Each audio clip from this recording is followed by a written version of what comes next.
me romance. Read me romance. Read me romance. Read me romance. You could take a look in a book, that's fine. Or you could sit back, relax, and unwind and read me romance. Read me romance.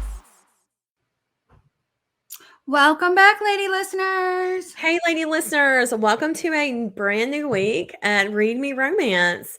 In this episode, we have Emma Bray with us. So we are so excited. She's so sweet. She is. She's brought us an audiobook. She actually gave us one to play because she has so many great books and almost all of them in audio, which she's an audio queen. She puts out a ton. And I love her audios because they're like the perfect link to like if I'm going to be running around doing chores and errands and stuff, I can pop one in and just listen to it while I go. Yep. You know, I was looking for something like that yesterday. I just wanted something that was like 2 hours long. I had to do a bunch of laundry. I just wanted to do it. And I ended up listening to podcasts because I couldn't find an audiobook that was what I don't know what I was in the mood for, but I just couldn't find it. And I was like, I'm just going to listen to podcasts. So I ended up doing that instead. But Emma Bray has brought us Stalked by the Irishman today, and we're going to listen to it in a little bit. And again, this week, we're going to put it all in one episode. So if you are in love with the one drop a week, let us know. I don't know how you can do that other than just message us and tell us that you like it or email us if you don't. I don't know. Well, I was kind of hoping that with us going to the one drop a week, so we drop on Tuesday, right? And we told you guys that a lot of our old episodes are dropping off, that right now I have loaded 60 complete full audiobooks into Patreon. Like, you know, it doesn't have us talking before. You just go in. There's no parts. It's one thing. It's one solid. It's like your list. You can scroll through, pick one, and hit play, and it just goes. So I was thinking, since we're going to drop a new one each week as they fall off, that I would drop those on Thursday. So you're still going to get a Tuesday, Thursday episode, but you're going to get Tuesday, Thursday complete episodes if you're a Patreon member. Yeah. So listen to the podcast. You'll get your full new audiobook on Tuesday. And if you are just joining us and you want to listen to all the older audiobooks we have, you can only go back so far. If you want the beginning, like the first 5 seasons, you can go on our Patreon and listen to all of them. Like Mel said, there's 60 of them right now. There is Thick is on there. Wanting My Stepsisters. Those are that like was so dirty. Books. Yeah. And like in the beginning, in the beginning of the podcast, we did really long ones. I want to say Sierra Cartwright's is there. Like what's that billionaire book she played on the podcast? I can't remember the name of it now. I'm going blank. Scandalous or something. I know it's got a pink Scandalous cover. Billionaire. That's it. Yep. That one's like a whole novel. I want to say that one was like, it was like 60,000 words, 70,000 words or something. But I think people get confused because they're like opting in to get all the books. It's like $10. But like I said, it's just not that you're getting. There's ebooks on there too. You get to download. But every month I will drop 4 audiobooks and ebooks. Whenever I get them, I've reached out to some authors. I've already dropped some. I already have some scheduled to drop in a few days. So it's just going to keep more things will keep trickling in. And that's why it's a subscription because we're going to keep adding to it. Yeah, there's so many, and we don't know a better way to organize them than this. And it works out because, we love audiobooks so much, and we love that we've been able to bring you guys so many, and we want to keep doing it forever. So this is the best way to do it without all of them continuing to drop off. And then they're just people never being able to hear them again. I mean, we were talking about audiobooks just being affordable. I was like, yeah, there's 60 in there and they're going to get 4 a week. You can't get 4 audiobooks a week for $10. No. But the reason actually it's only $10 is because I did a little bit of math and I was like, okay, if we can get so many Patreon supporters, we can this podcast can sustain on its own. Yeah. You guys would sustain itself off of that. Yeah. It can keep making books every week. We can do audiobooks every week. Yeah, it's just great. It's worked out really well so far. So we're keeping at it.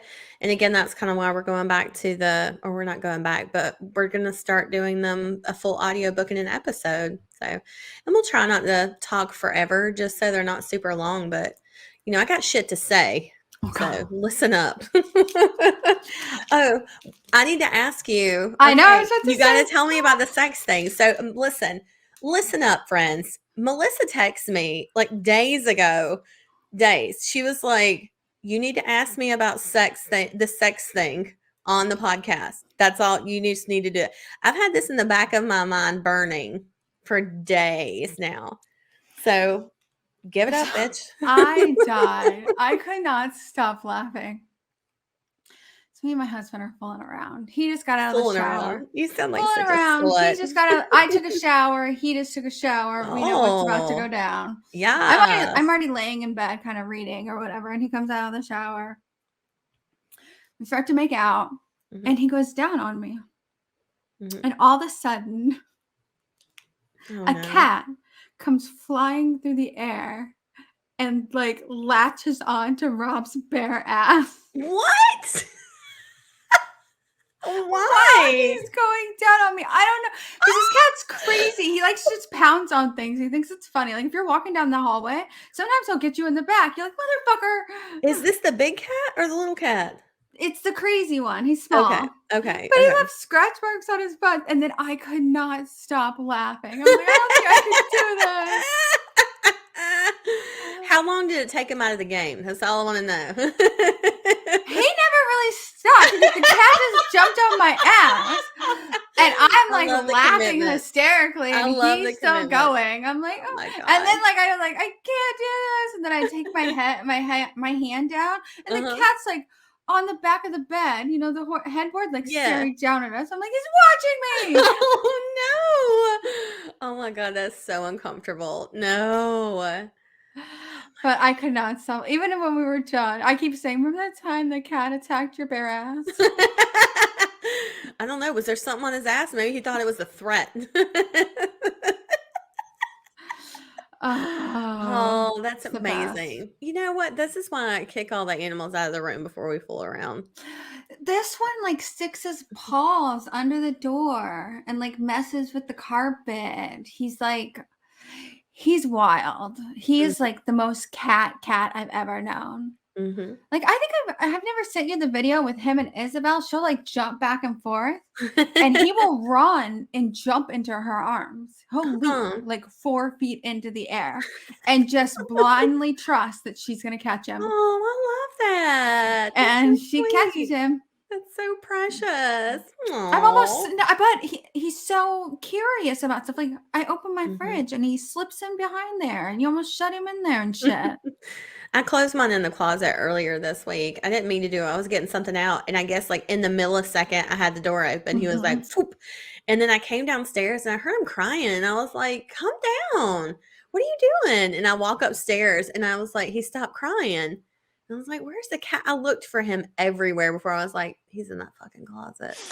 And I opened it up. He comes leaping out at me like, "What are you doing?" He tucked me in. Like I'm the asshole.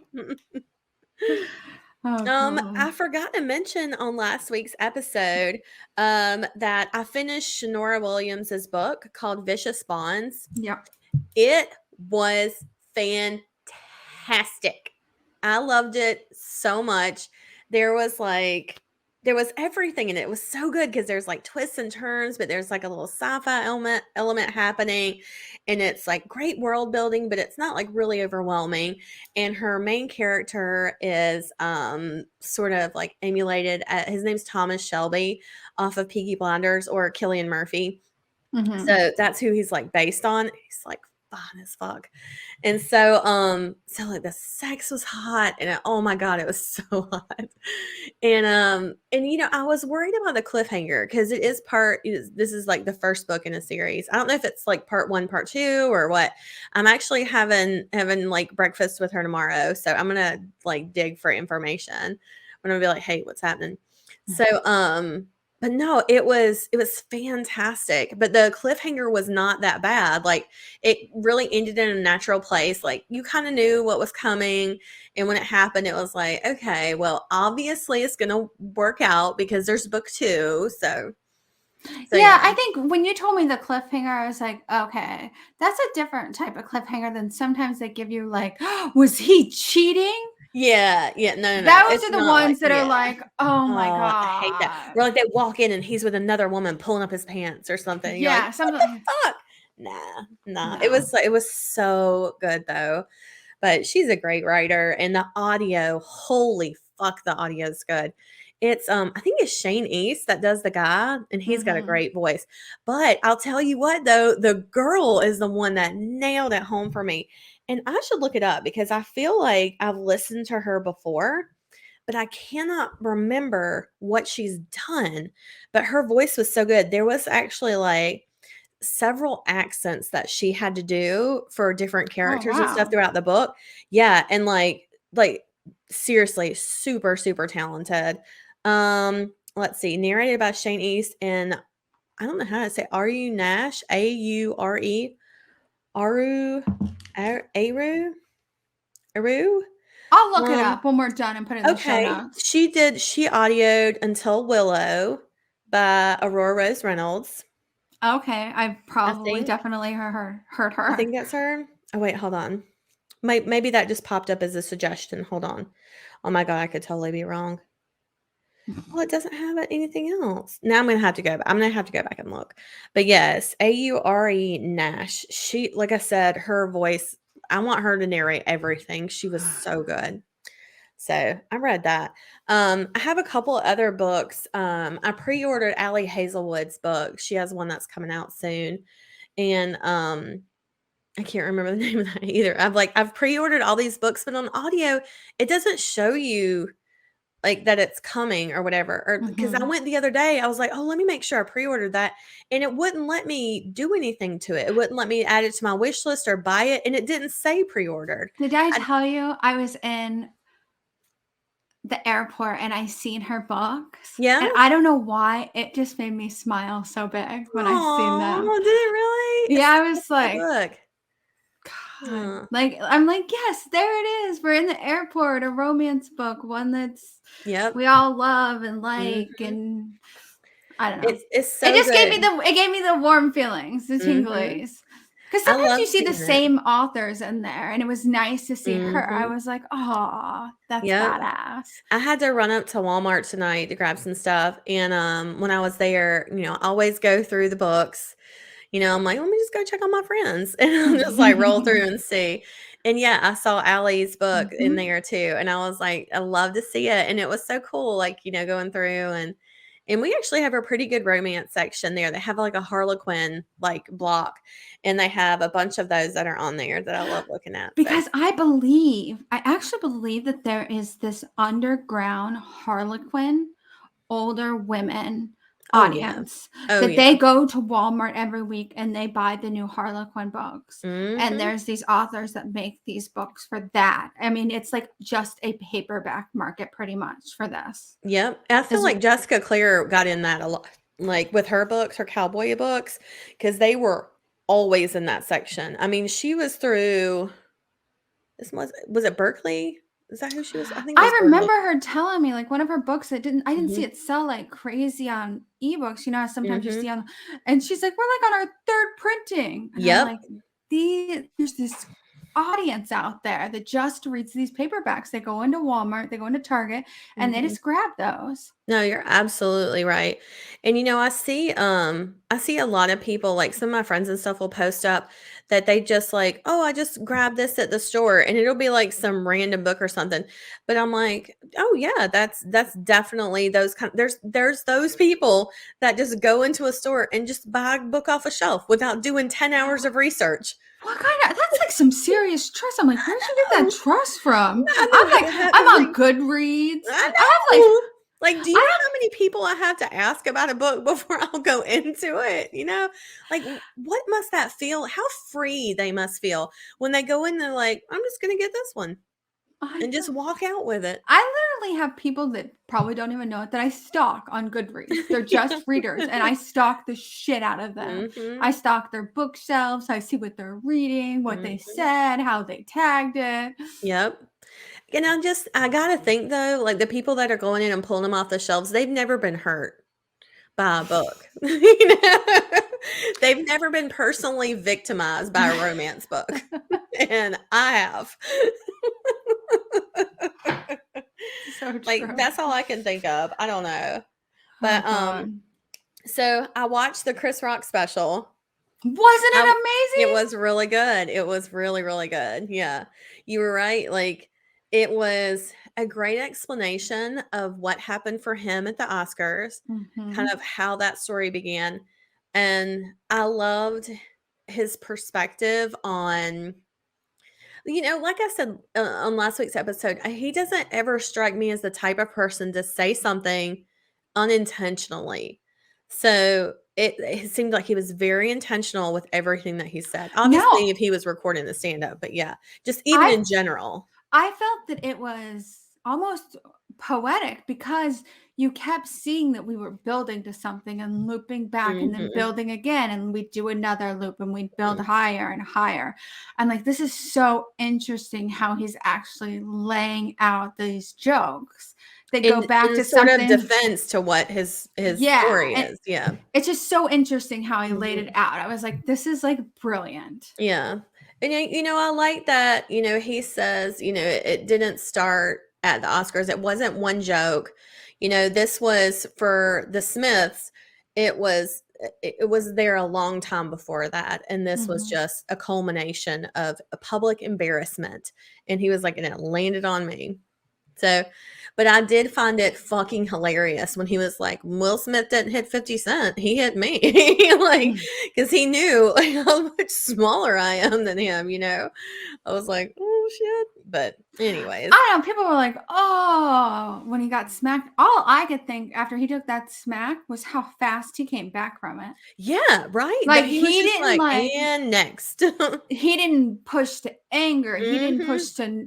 It was just like, and on to the Yep, here next we thing go. we're doing. I was like, We're that's live. like the most professional thing I've ever witnessed. I loved what he said about I watched the Oscars this past weekend, and Jimmy Kimmel hosted, and he made a reference to it at the beginning, and he said, we do have a sensitivity team here along with security if anybody needs it. He was like, but just keep in mind if the same thing happens again, everybody do the same thing they did last time. Nothing. And it was just like, oh, he's like, yeah, just sit there and watch it. Just don't do anything. I was like, damn, he's not wrong. But I did watch the Oscars, and it was so good. I really enjoyed it. It was amazing to see, the everything everywhere all at once, like the Asian community, be represented. And there's still a long way to go and a lot more work to do because there was not one woman director nominated, which I just thought was bullshit. Yeah. But I did I do I love Jamie Lee Curtis. I think she's amazing. I think she had a great performance in the movie. And I I I know. I just wanna say, I don't think she's not deserving of it, because I do. It's just really sad because I feel like Angela Bassett really deserved it as well. Her role in Wakanda Forever I was know. fucking phenomenal. Phenomenal. She should have won that, but I don't think Jamie Lee didn't deserve to win either. I don't think any of them are better than the other. All their performances were You fantastic. know what I actually really appreciated was how she did not hide her sadness. Yeah, I saw that, Like, yeah. she showed it.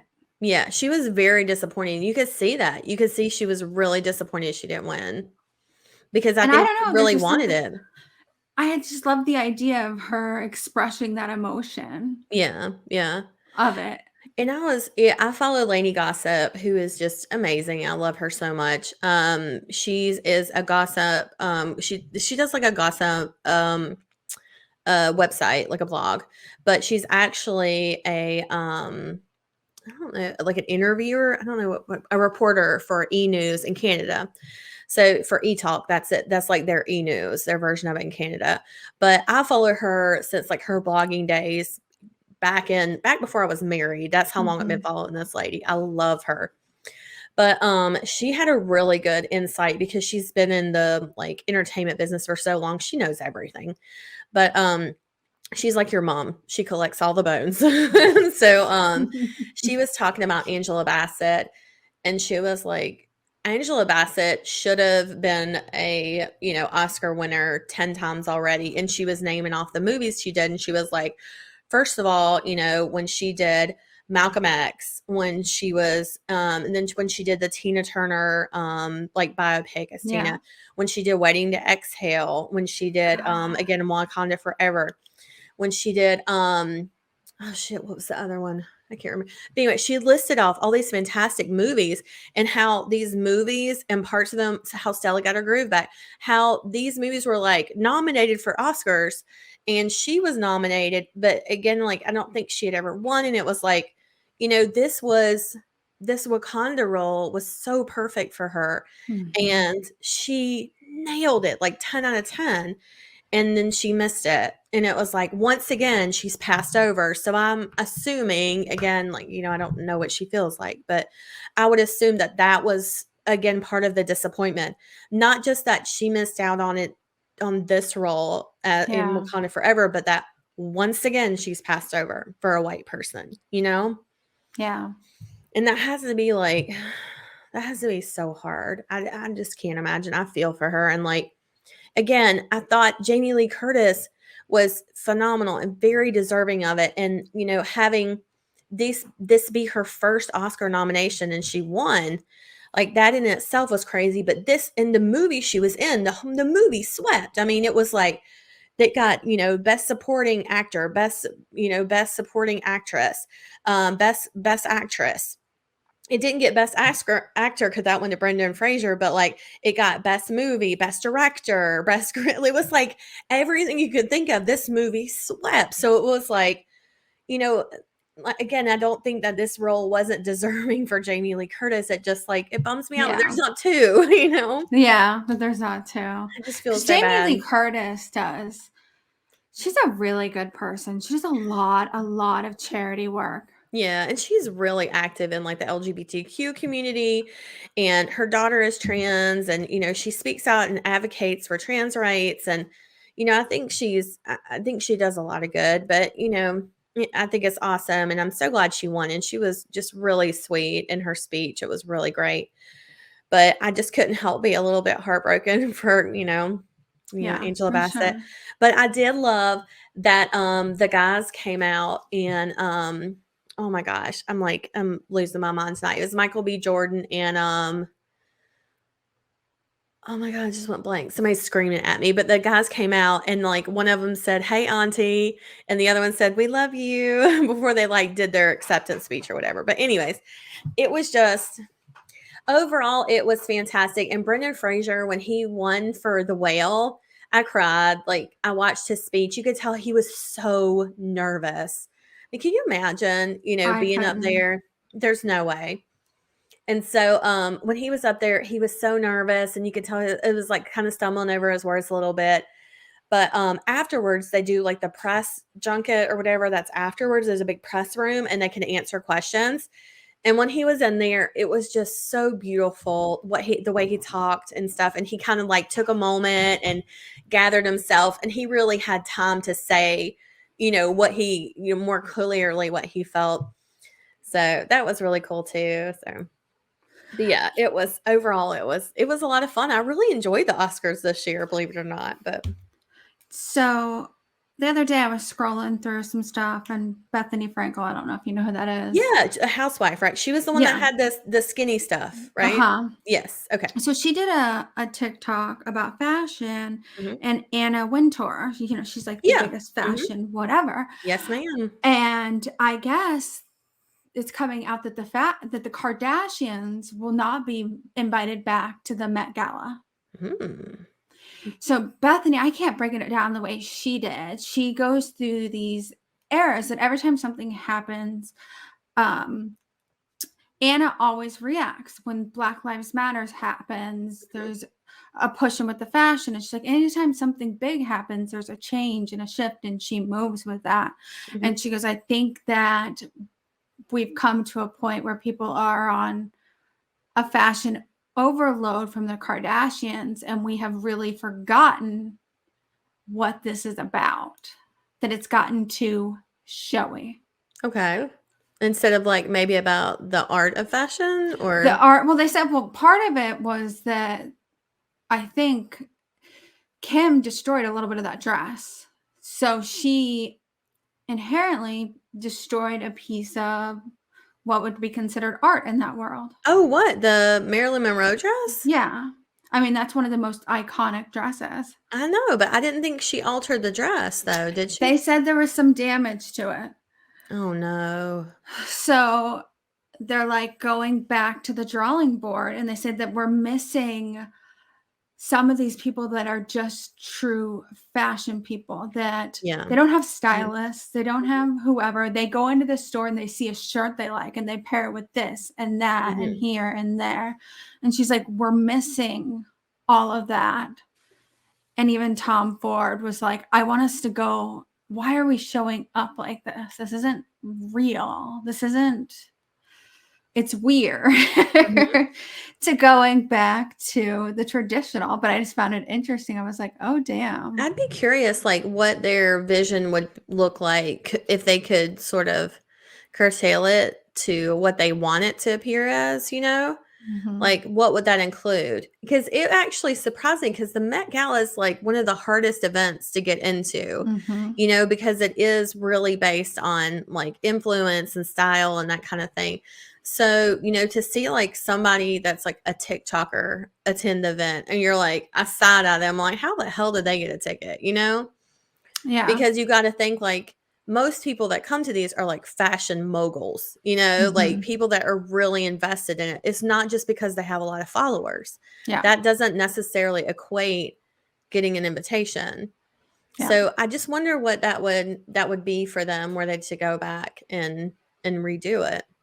I'd be curious. Like, because actually, when I'm like trying to think of who is a real fashion icon in my mind, would even be like Lizzo. Yeah.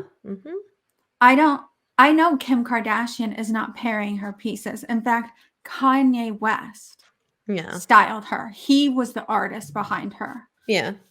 So it wasn't her putting that style together, even though he's a jerk off now. Yeah. He was the stylist. He was the one that made her look that way in her clothes that she wore. Yeah. I can see that. Well, and I feel like Lizzo is, you know, she pushes her boundaries and like maybe what, Billie English. Yeah. Billie Eilish. Yeah. Yeah. I could see that too. Like sort of like what you would expect someone to wear, you know, like with Lizzo, you don't expect her to wear the things that she wears. And I don't know. I feel like she takes risks and I like that. I mean, I get some fashion people picking some models to wear there, but they style them from head to toe. I feel like they should. Like if Lively went, like she would be styled by one artist from head to toe, and she is just merely a representation for them more than anything. Yeah, I can see that.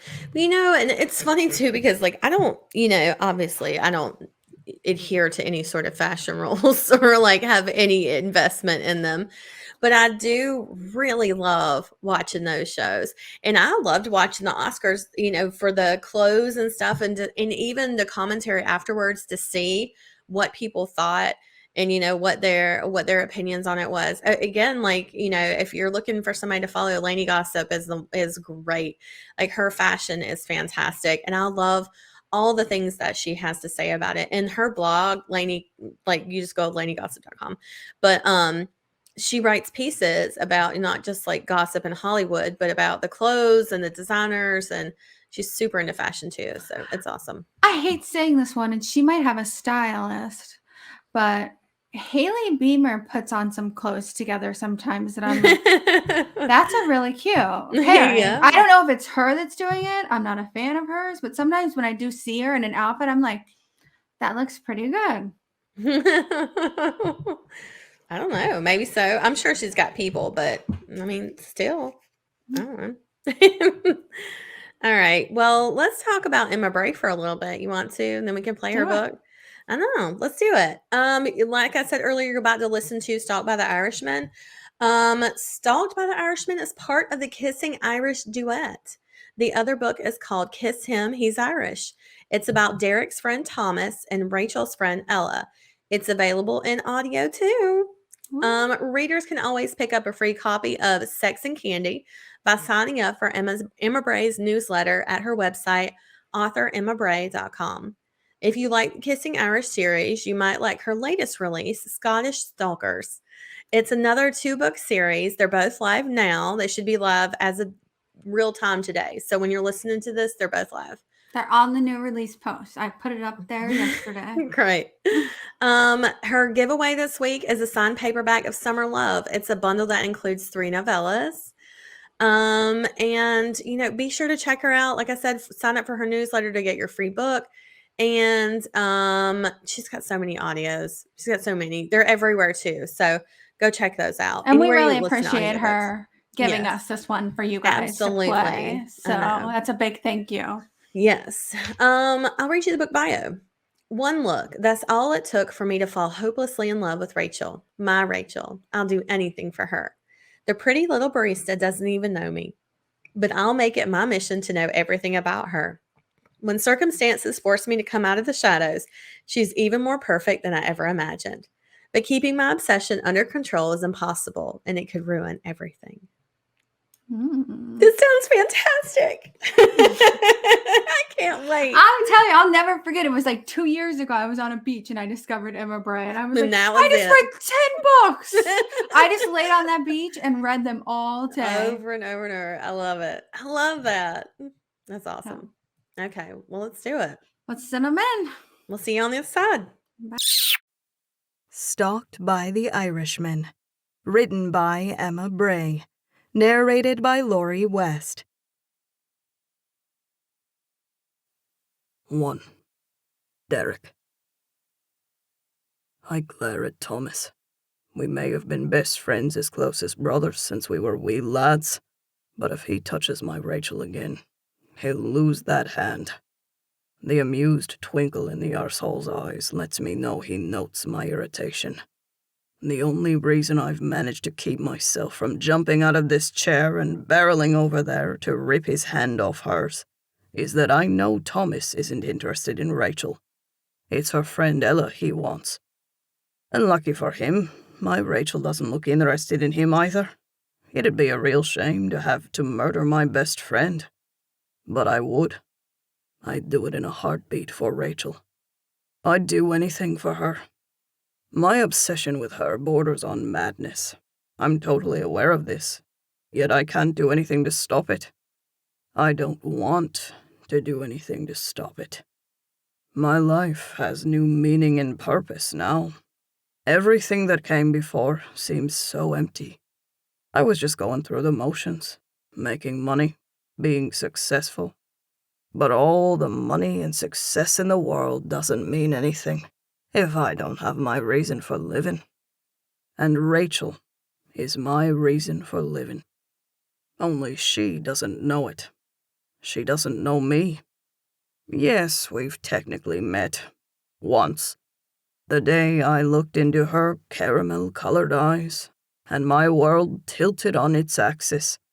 The day my obsession wrapped itself around me like a cobra, and began to squeeze so tightly I couldn't breathe without feeding it. The day a stalker was born. Never in a million years would I have believed I'd become one of those sick creeps who watches a woman obsessively. Yet, here I am. But I'm not a sick creep. That's what I tell myself anyway. I don't just lust after Rachel like some kind of horn dog. No, I love her. I love everything about her. The way her hair rivals the rich mocha color of the coffee she brews. The way it sways against her back as she moves. The way she fills out that little black skirt that's a tad too short for my liking. in light of all the other men who come in here and get to see her in it daily. The way her white button-up blouse stretches over her breasts, threatening to pop open at any minute. My Rachel is a tiny little thing, but she's got just enough curves in all the right places to make a man want to throw away his livelihood for just one smile, one toss of her head. She took my order and made me a coffee, right here, in this very coffee shop that I spend most of my day in now just because she does, much to the annoyance of Thomas. He's not only my best friend, but he's my business partner as well. Granted, he owns a slightly larger share in the business, but none of that matters to me. I'm not greedy. I'm just thankful he was willing to go into business with me, and that we've been able to achieve what we have over here in the States. I've really been slacking on him ever since I saw Rachel, though. I know I'm leaving the burden of the operations on him, but I can't help it. I can't seem to tear myself away from this coffee shop, away from her. I sit here all day at this tiny-ass little table that's too dainty for a man of my stature on the best of days, and try to work on my laptop just so I can steal surreptitious glances over at my tiny angel every now and then. This place is always jumping with business, so it's easy for me to get lost in the sea of faces, especially since I always make sure to sit over here in the back corner that's half hidden in the shadows. I'm sure she doesn't remember me. Too many faces come in and out of here. It's every professional spot to drop in for coffee throughout the day since it's so conveniently located to all our high-rises down here. I've only allowed myself to be served by her just that one time. Since then, I've kept my distance, only approaching the counter to place an order when she's on break or otherwise engaged. It's insane, I know. My whole body literally aches for her, yet I deny myself the simple pleasure of the smallest interaction with her. I must be a masochist, because I put myself through torture every day watching her, listening to her sweet voice as she talks to other people, smiles at other people. For God's sake, how long are you going to keep stalking her? Why didn't you just go over there and ask her out? Thomas's voice keeps echoing throughout my head. Why didn't I? That's the crux of the issue, isn't it? I don't rightly know. It's not that I'm intimidated like some high school lad. Granted, I'm certainly not the cocky bastard that Thomas is, but I'm not lacking in confidence or anything. No, contrary to what Thomas thinks, I'm just biding my time. I think it's more that I'm a planner, an observer, if you will. I like to gather all the facts and know everything before I make my move. I know from experience if I go rushing into things ruled by my emotions, it'll get me in trouble every time. I was known for being a bit of a hothead back in our mother country. But here, I got a fresh start to calm down and do things sensibly. But everything about Rachel makes me want to lose my senses and act on pure, primal instinct. I think the real reason I hold myself back from her is because I know one touch is all it's going to take to unleash my inner animal. My obsession for her will only amplify once I touch her, and then I might scare her off. And I don't know how I'll be able to live in a world without her. I sure as hell won't be able to watch her be with another man. I'll selfishly run all men who dare approach her away and keep her single forever if she doesn't want me. And see, that's completely fucked up. It's thinking like that. That's why I'm keeping my distance from her. My eyes find her across the coffee shop. I caress her with my eyes, like I long to do with my fingertips. My hands tighten around the edge of the table as I drink her up. I don't come here for the coffee. No, I come here for my daily shot of her. I can live without caffeine. That's not what I need to survive. I need her. I need her so badly I don't know how much longer I'm going to be able to hold back. And frankly, that scares me a bit. I'm terrified of scaring her away. I think I'll die if I go overboard with her and freak her out so she thinks I'm a psycho and doesn't want anything to do with me. That's why I'm keeping my distance and staying off her radar. At least for now. She lives on Highland Avenue. She doesn't know it, but I walk her home every day. I make sure to stay plenty of steps behind her. Can't chance her seeing me, but I have to make sure she's safe. I frown as I once again take in the decrepit-looking building she lives in. It goes against everything in me to know that my tiny angel is living in a subpar place like this. She deserves the best of the best. I want to put her in a penthouse overlooking all of the city. I want to spoil her with diamonds and designer clothing. Though I already know just from observing her these past few weeks, that's not the kind of stuff she's into. No, my girl is practical. She was never handed a silver spoon, and she works hard for everything she has. While her best friend, the girl that Thomas suddenly seems to be so taken with, was lucky enough to come into an inheritance that she used to start her yoga studio with, fate didn't show my girl such a kind hand. She's been on her own ever since she turned 18 and migrated out of the foster care system. I still don't know what all of her hopes and dreams are, since I can't get close enough to ask her. But I know that she's a hard worker. She's 21, and she's one of the few who was able to land a full-time job at the coffee shop where she works all day. I don't know if that's what she plans on doing for the rest of her life, or if it's just what she has to do to make ends meet. If I had my way, she wouldn't ever have to lift a finger for the rest of her life. She wouldn't have to scrape by, running herself ragged and standing on her feet all day just to make ends meet. I'd take care of her, if she just let me. I know it's the cliché kind of crap heard in cheesy love songs, but I'd give her the world if she was just mine.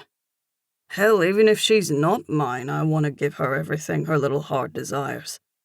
I want to make her happy, even if she's not with me. My heart twists within me at the thought of her happiness hinging on another man, though. The only condition I have is that I simply cannot see her with another man. It would destroy me.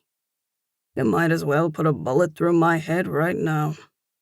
I watch as her neighbor comes out of his door right when Rachel reaches hers. My hands ball into fists. Typical. If there's one thing about this asshole, it's that he's thoroughly predictable.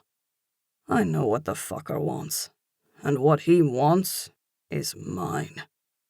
My entire body vibrates with the need to bash his face in, swell his eyes up so shut he can't look at her. I'm already pissed the fuck off that this asshole lives right next door to her, but what makes it even worse is how the fucker always tries to get a word in with her any chance he can. I swear I think he times whenever she gets off work so he can oh so casually make an appearance and try to speak with her. He's skating on thin ice. I've had about as much as I can take out of him. The only thing that's saving him is Rachel and her disinterest in him. I can see the tiredness in my Rachel's eyes all the way from where I'm standing in the shadows. But this idiot can't take a hint, and she's too kind to just tell him to fuck off. Fortunately for her, I'm not. I don't have a problem telling every motherfucker who looks at her the wrong way to get lost. And I mentally pencil in a visit with this asshat.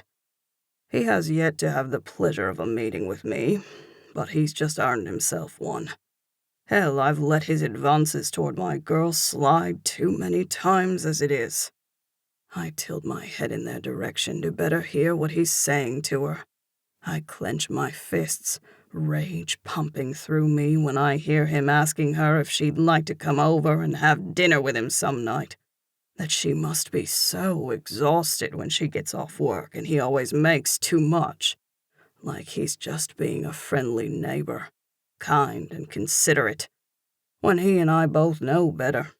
I can read the intent in his eyes clear as day.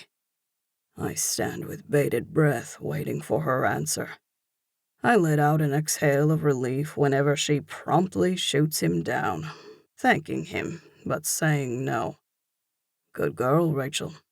You may have just saved a man's life tonight. There's no way in hell I'm going to let her be in an apartment with another man, especially one who I know is trying to get inside her pants. The imbecile's shoulders slump, and he slinks his way back into his apartment, with a sad glance back over his shoulder. Yeah, that's right, asshole. Keep it moving. She doesn't want anything to do with you. Look at the bright side, though. It's your lucky night. I don't have to break both your legs. We'll still be having that little chat tomorrow, though. I walk around to the side of the apartment, where I can see her window, staying out of sight in the darkened alley that gives me a clear view up to her. I usually get one last glimpse of her moving around her apartment before she closes the blinds. I wait for her to come into view now. I need that last glimpse of her to tide me over to tomorrow morning. My heart leaps into my chest when she comes into view. I'm like an overeager dog, jumping at the sight of its owner. I wait to get that one last look at her pretty face. But tonight, for some reason, maybe it's because she's too tired or too distracted, she doesn't close the blinds. My pulse is thundering in my throat as I watch her walk through her apartment, slipping off her shirt and her pants as she goes, flinging them onto the floor. My mouth goes dry at the sight of her. She's wearing a simple white bra and white cotton panties. But damn if this sight of her in those simple little underthings isn't more pornographic than the fanciest bustier set. I clench my teeth together so tightly I'm surprised I don't shatter my molars. I'm both aroused and royally pissed off. Why the fuck is she getting undressed with her window blinds still open? Any pervert could walk by and see her like this. My eyes can't stop rolling over her creamy skin and the way her tiny waist dips in and then flares out over her gently sculpted hips. I trail my gaze down over her shapely legs and calves, all the way down to her dainty little feet. I can see the bright pink nail polish on her toes all the way out here. My eyes rove back up to the curve of those generous breasts that almost look too big for her tiny frame. That beautiful chocolate, mocha-colored hair falls in front of her shoulders as she bends over to pick her clothes up off the floor. I bite back a groan at the tease, knowing that her breasts are about to spill out of those cups. Yet my view is obscured by that silky hair hanging down over them. It's curling and wrapping around them as if to taunt me. She turns away from me and unsnaps her bra, revealing her beautiful bare back. I don't see the front of her breasts, but I can just imagine them bobbing free, and I lengthen painfully in my pants, my fully erect cock now pressing up against my zipper. My breathing turns ragged, and I stand there with a raging hard-on, aching and dying for some sort of relief, but unwilling to leave until I see that she's turned that damned light off, so that everyone can't see inside her apartment. I bite back a groan when she puts on a tiny tank top that reveals a patch of skin between her panties and belly button. I admire the slight jiggle of her arse as she walks over to her fridge and grabs some sort of pre-made meal. She pops it in the microwave and then pulls it out, only taking a couple of bites before she pushes the rest away, leaving it sitting on the counter. I frown. She works too hard and doesn't eat enough. Fortunately, Rachel is an early-to-bed, early-to-rise kind of girl. It doesn't take her long to slide into bed and kill the lights. Only when there's nothing but darkness coming from her window do I walk back over to where my car's parked, discreetly a couple of blocks down from her apartment. Probably not wise to leave my luxury vehicle untended in this type of neighborhood for long, but keeping an eye on my girl is more important than any car. I'd wreck one every day if she asked me to. As usual, though, I'm not gone long enough for anyone to mess with my vehicle. I'm still swollen, my balls heavy with my seed when I get back inside the privacy of my vehicle. Fuck, I can't wait. I release my aching cock and begin jerking off to the mental images of Rachel that are now burned into my brain. I imagine how pink and rosy her nipples must be, how hard they would be if I were to lick them, the little whimpers and sounds of pleasure she would make with me sucking them. I remember the way her sweet little mouth looked in those innocent white panties. I wonder if they were wet, what she tastes like. Christ almighty, just the thought of that is enough to hurl me over the edge.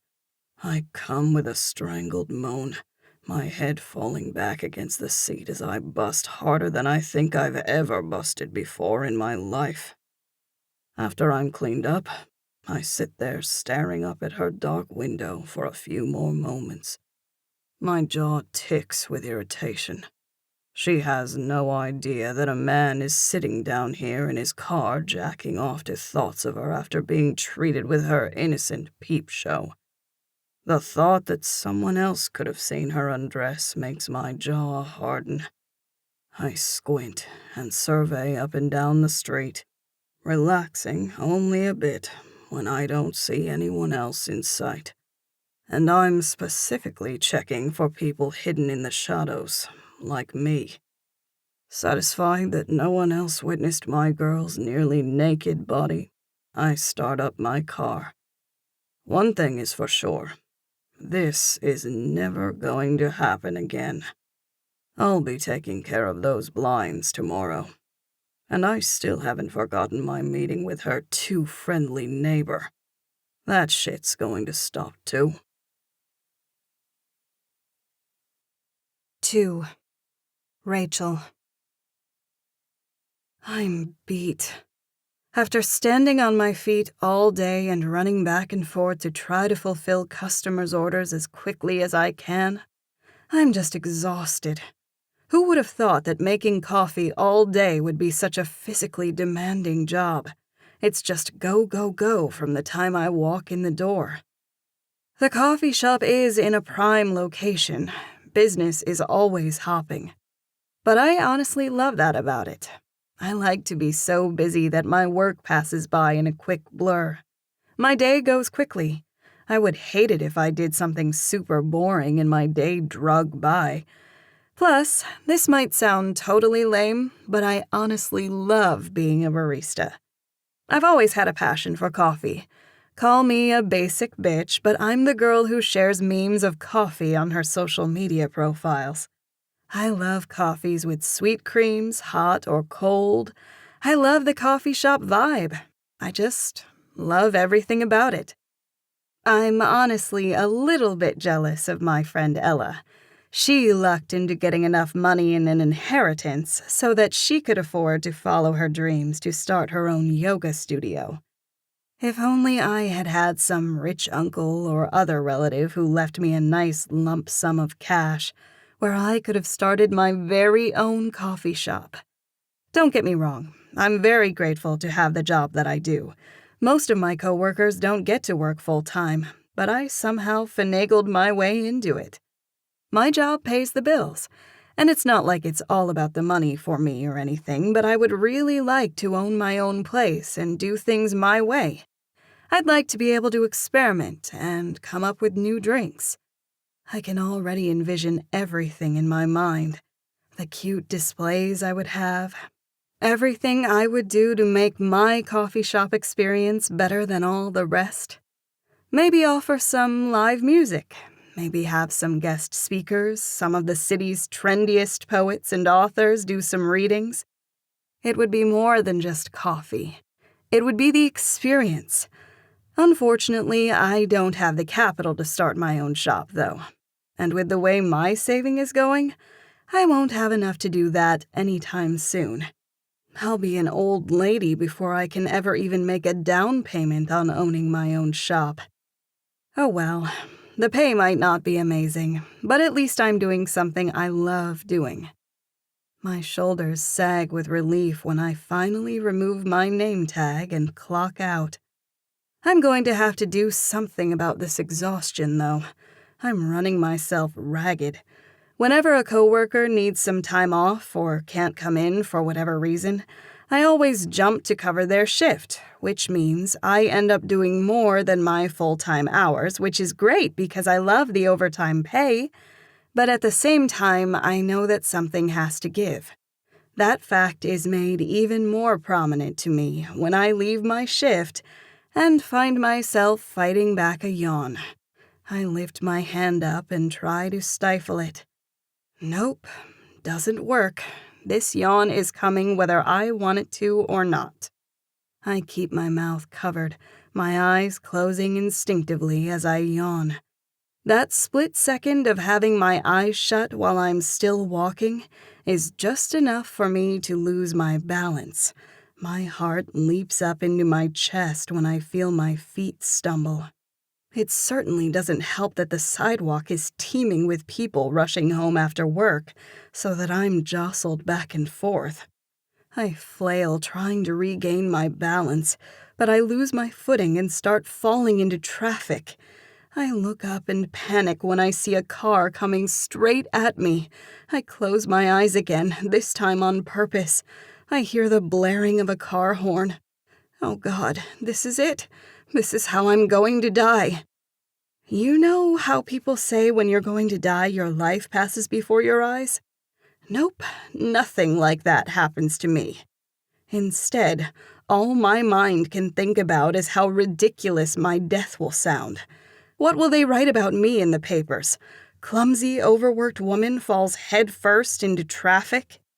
I try to brace myself for the impact I know is coming, even as my arms are still flailing on instinct, as I try in vain to set myself aright and keep myself out of the road. The impact never comes, though. Instead, everything seems to just stop. I'm just hanging there, suspended above the road. What the hell? It takes me a minute to register that a pair of big, strong arms are wrapped around me, suspending me in mid-air, until suddenly I'm yanked backward, back onto the sidewalk. I let out an oof as I smash back against something hard as granite. Easy there, lass. A deep voice rumbles right in my ear. I feel the reverberations of that voice go clean through my chest where my back is pressed against his body. The sensation is like nothing I've ever experienced. It tingles throughout me like a tiny shock to my system. When I finally get my footing back under me, his arms gradually release me and I turn to face him. Big hands come out to steady me, with a hand on both of my upper arms. The feeling of those hands on my skin sends tingles shooting down to my fingertips. I'm shaken from my near brush with death and am obviously having exaggerated reactions to everything. I look up to see who my rescuer is. At first, I'm staring at nothing but a massive, broad chest in a white button-up shirt. The top 2 buttons are left undone, revealing a tan expanse of pure muscle. A suit jacket covers his arms, but something tells me those arms are just as hard and muscular as the chest I'm currently staring at. A fresh, woodsy scent wraps itself around me intoxicatingly, and I drag my eyes up that chest, over a thick neck, and up to a stylishly bearded jaw, a nose that actually looks like it's been broken once before, and then up to the most vibrant pair of green eyes I've ever seen in my entire life. My breath catches in my throat at their intensity, and I blink. They're a startling shade, like emeralds glimmering down at me. I blink again, my brow furrowing as recognition teases at the back of my brain. Something about them is so familiar. I've seen those eyes before. I know I have, only I just can't place where. My face flushes when I finally realize that I've been staring at him, all slack-jawed and starry-eyed probably. My flush only deepens when I realize that his arms are still gripping onto my shoulders lightly, as if he's afraid my clumsy ass is going to fall back into traffic if he releases me. Hell, I probably would. I feel as if a light wind would be enough to topple me over at this point. Somehow I manage to speak. "Thanks for saving me." I let out a nervous laugh. "That could have ended really badly for me if you hadn't been here. I don't know what's wrong with me, just clumsy, I guess." He doesn't say anything. He's just staring down at me so freaking intently. My breath catches in my throat again. I can't pinpoint exactly how he's looking at me. All I know is it's a bit unsettling, yet thrilling at the same time. The look in his eyes holds me captive, so that all I can do is stare back at him, mesmerized by those green eyes. I clear my throat and find my voice again. "Do I know you from somewhere?" I ask the question slowly, racking my brain for where I've seen him before, convinced that I do indeed know him from somewhere. He blinks then as if pulled from some sort of haze. A look of surprise crosses his face before he finally nods his head slowly, saying gruffly, "Maybe from that coffee shop. I go there sometimes to order a cup. You took my order one day." Good Lord, his voice is all deep and growly and gravelly. And why does it make my toes curl in my sensible black sneakers? I take in his business attire and nod. Yeah, it makes sense that I probably saw him at the coffee shop. Tons of business people come in to get coffee, and this man is obviously in business. A very profitable one at that, if the expensive suit he's wearing is any indication. Yes, the coffee shop is probably where I've seen him before, but sweet baby Jesus, how could I have ever forgotten this man? The sheer size of him alone is unforgettable. He's got to be at least 6'4", and I'm 5' nothing. The man is like a giant standing next to me. I have to crane my head back to look up at him. His hands are like huge paws. One hand could probably span my entire back. Why does that make my heart race? I hear myself speaking before I can even register what I'm going to say. "Do you want a cup of coffee?" I ask him, immediately flushing when I realize it sounds like I'm asking him out on a date. He blinks again, obviously surprised. "To say thank you, I elaborate. You know, for saving my life just now. I'm off work right now, but my apartment is just a few blocks up. I can whip you up a cup there." I trail off when I realize that I'm rambling. My cheeks flame even hotter than before. Oh my God, he probably thinks I'm some pathetic little fool. This man is gorgeous as hell. He probably has model-type women hanging on his arms every night, and here I am, a stupid little barista, inviting him to my place for a cup of coffee. What the hell is wrong with me?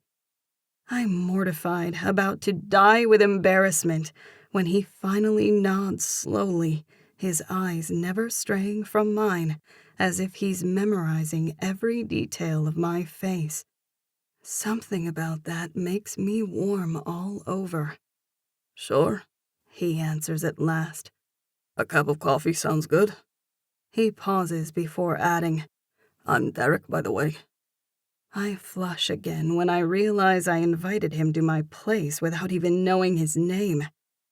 "Rachel," I manage to say, my voice coming out breathy. "Rachel." His deep voice rumbles my name, and I detect a slight brogue to the way he rolls the syllables. I realize I'm staring at him again when he places his hand on the small of my back and moves me so that he's the one standing on the side of the sidewalk, closer to traffic. I'm now standing further from the street, with his body acting as a barrier between me and the road, almost like he's protecting me from the threat of danger there. My heart does a little flip within me. He motions forward with his other hand. "Lead the way, lass." That deep voice rumbles again. He's Irish. I can tell it in his accent. And now that I look at him more closely, I can see flecks of auburn in his beard. I peek another glance up at him, noting his size all over again. This probably isn't the smartest thing I've ever done. Who invites a guy they don't even know over for coffee right off the street? But surely if he was going to hurt me, he wouldn't have saved me. Those green eyes see me peeking up at him and capture me again, blazing down at me like green flames. I feel my face heating again. I don't know what it is about this man, but he has me all tied into knots. And now I'm going to be alone with him in my apartment. Good Lord, what have I gotten myself into? 3. Derek. My Rachel has gone silent on me, whereas she was chattering away in a breathy, almost embarrassed fashion. Now she's pensive as she leads us to her apartment. Little does she know I could find my way to her apartment and around the inside of it blindfolded. I was just inside it this morning, actually. I try my best to keep my gaze straight ahead to avoid making her more nervous than she already is. But I'm watching her out of the corner of my eye, a skill that I've honed to perfection over my time observing her in the coffee shop. I notice the way a strand of her hair falls over the front of her shoulder, and how the end of that hair curls around the bottom of her plump breast. I see the way she keeps nibbling on her lips and taking little peeking glances over at me. She's starting to second-guess her impulsiveness of asking a man she barely knows over to her apartment. That's good. I was halfway pissed off when she did it myself. I could have been any psycho. It's not smart for her to be inviting strangers over to her house, even if they did just save her life. Of course, I'm not really a stranger to her, and I'd never harm a hair on her perfect little head. And I'm glad that I'm actually going to be getting closer to my Rachel now. Although this certainly isn't how I planned on inserting myself into her life. Of course, at the rate I was going, who knows when I would have ever decided when the right time was. My hand was forced when I saw her falling into traffic. I acted on instinct. I saw my whole world crashing down in front of me. Literally. And I didn't think. I moved before I could even process it. My God, my fears about revealing myself to her were right. One touch is all it took. She felt so right in my arms, her perfect little body held up against me. I'm vibrating right now and clenching my fists together to try to hold back the need to touch her again. Her skin is as soft as rose petals, just like I knew it would be. She smells like warm vanilla beans, all sugary and delicious. Everything about her is so damn sweet and tempting. I don't try to break the silence. It's all I can do to keep from grabbing her and slinging her over my shoulder to physically cart her back to my place with me, where I'll declare my undying love and devotion to her before claiming her like the caveman I suddenly feel like. We're milling through all the bodies around us on the sidewalk, so it's not really the most conducive environment for carrying on a conversation anyway. And it's a good thing, I suppose, because my throat is closing up on me. I don't even know where to begin, and I'm scared if I open my mouth, everything I feel for this girl is going to come tumbling out. And then she'll run. She'll think I'm certifiably insane. Hell, maybe I am. I'm certainly not in my right mind when it comes to her. Here we are, She says when we reach her apartment. Her hands are trembling as she puts the key in the doorknob, and I feel my own heartbeat hammering against my rib cage.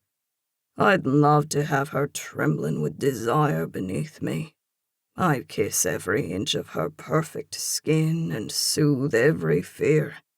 She'd never have to doubt that she's the most perfect angel to ever grace this earth, if she just let me worship her. It's not much, but it's home. She explains with an embarrassed wave of her hand once we cross the threshold. I don't even glance around her apartment. I already know what it looks like. However, I do make sure to put her mind at ease about her humble abode. Don't let the business suit or today's success fool you. I'm definitely no snob. I grew up in more meager circumstances than this, and Rachel's place, though not worthy of her, is pretty substantial, considering she's living in this expensive city all on her own, and paying all her bills herself with no roommate to help her. It's beautiful, lass, I tell her, though in all truth I'm not really talking about the apartment, nor am I looking at it. My gaze is honed in on my tiny little angel. She's looking too pretty for words. She notices my gaze on her, and maybe she picks up on the fact that my compliment wasn't really about the apartment, because her cheeks heat with that pretty blush again. God, I love seeing her cheeks stained pink. I wonder if her entire body will flush like that whenever I have my tongue deep inside her. I feel myself harden and fight to bite back the groan the thought of having my face in between her sweet thighs conjures up. She moves to turn on a lamp, mumbling an apology for how dark it is in her place, and about how something must have happened to her blinds. She couldn't get them to open this morning. I have to fight back a smirk. I know exactly what happened to those motherfuckers. I fixed them so that I don't have to worry about my girl being too tired or forgetful to close the damn blinds at night. I'm not taking the chance of anyone else getting the kind of show I got last night. I also noticed her asshole neighbor didn't dare poke his head out of his door tonight. That may have had something to do with my presence next to her, but I think it's more than that. I think he was very receptive to our business meeting earlier, wherein I informed him not so nicely to back the fuck off, that Rachel was taken, and I better not so much as see him glance in her direction anymore. That as far as he's concerned, she's dead to him. He was, unsurprisingly, very receptive to my proposal. Of course, holding a man by the collar of his shirt and snarling the directive in his face tends to have that effect. It's a very effective mode of doing business, I must say. I follow her into the kitchen, watching her hips sway as she sets about grinding up some coffee beans. I already knew this about her. My girl doesn't drink any of that pre-ground shit. And don't even get her started on instant coffee, stuff that she firmly believes should be illegal to even be called coffee. How do you like your coffee? She gives me a nervous smile from where she's making the brew. Cream? Sugar? She prompts. I lick my lips and fight back another groan at those words coming from her lips. I want lots of cream and sugar, lass. My voice comes out gruff, and her cheeks heat again as she apparently picks up on the double meaning behind my words. Damn it. If I keep going at this rate and don't rein in my thoughts and put a filter on my mouth, I'm going to have my cock deep inside her snatch before the night is over. And while I'd certainly love nothing more than that, by the way Rachel's hands are trembling, she's probably not ready for anything of that magnitude. I don't know if it's just me that's making her nervous, or if she's truly as inexperienced as she seems, but the thought that my Rachel might actually be a virgin has a wave of such potent lust crashing over me that I have to catch myself against the counter to hold myself back from her. Mine, mine, mine. She's mine either way, but the thought that I'll be the only one to ever be inside her is making me desperate to stake my claim on her before someone else does. I know there haven't been any men in her life since I've been watching her, and the thought of anyone else fucking her makes me feel homicidal. So, what do you do?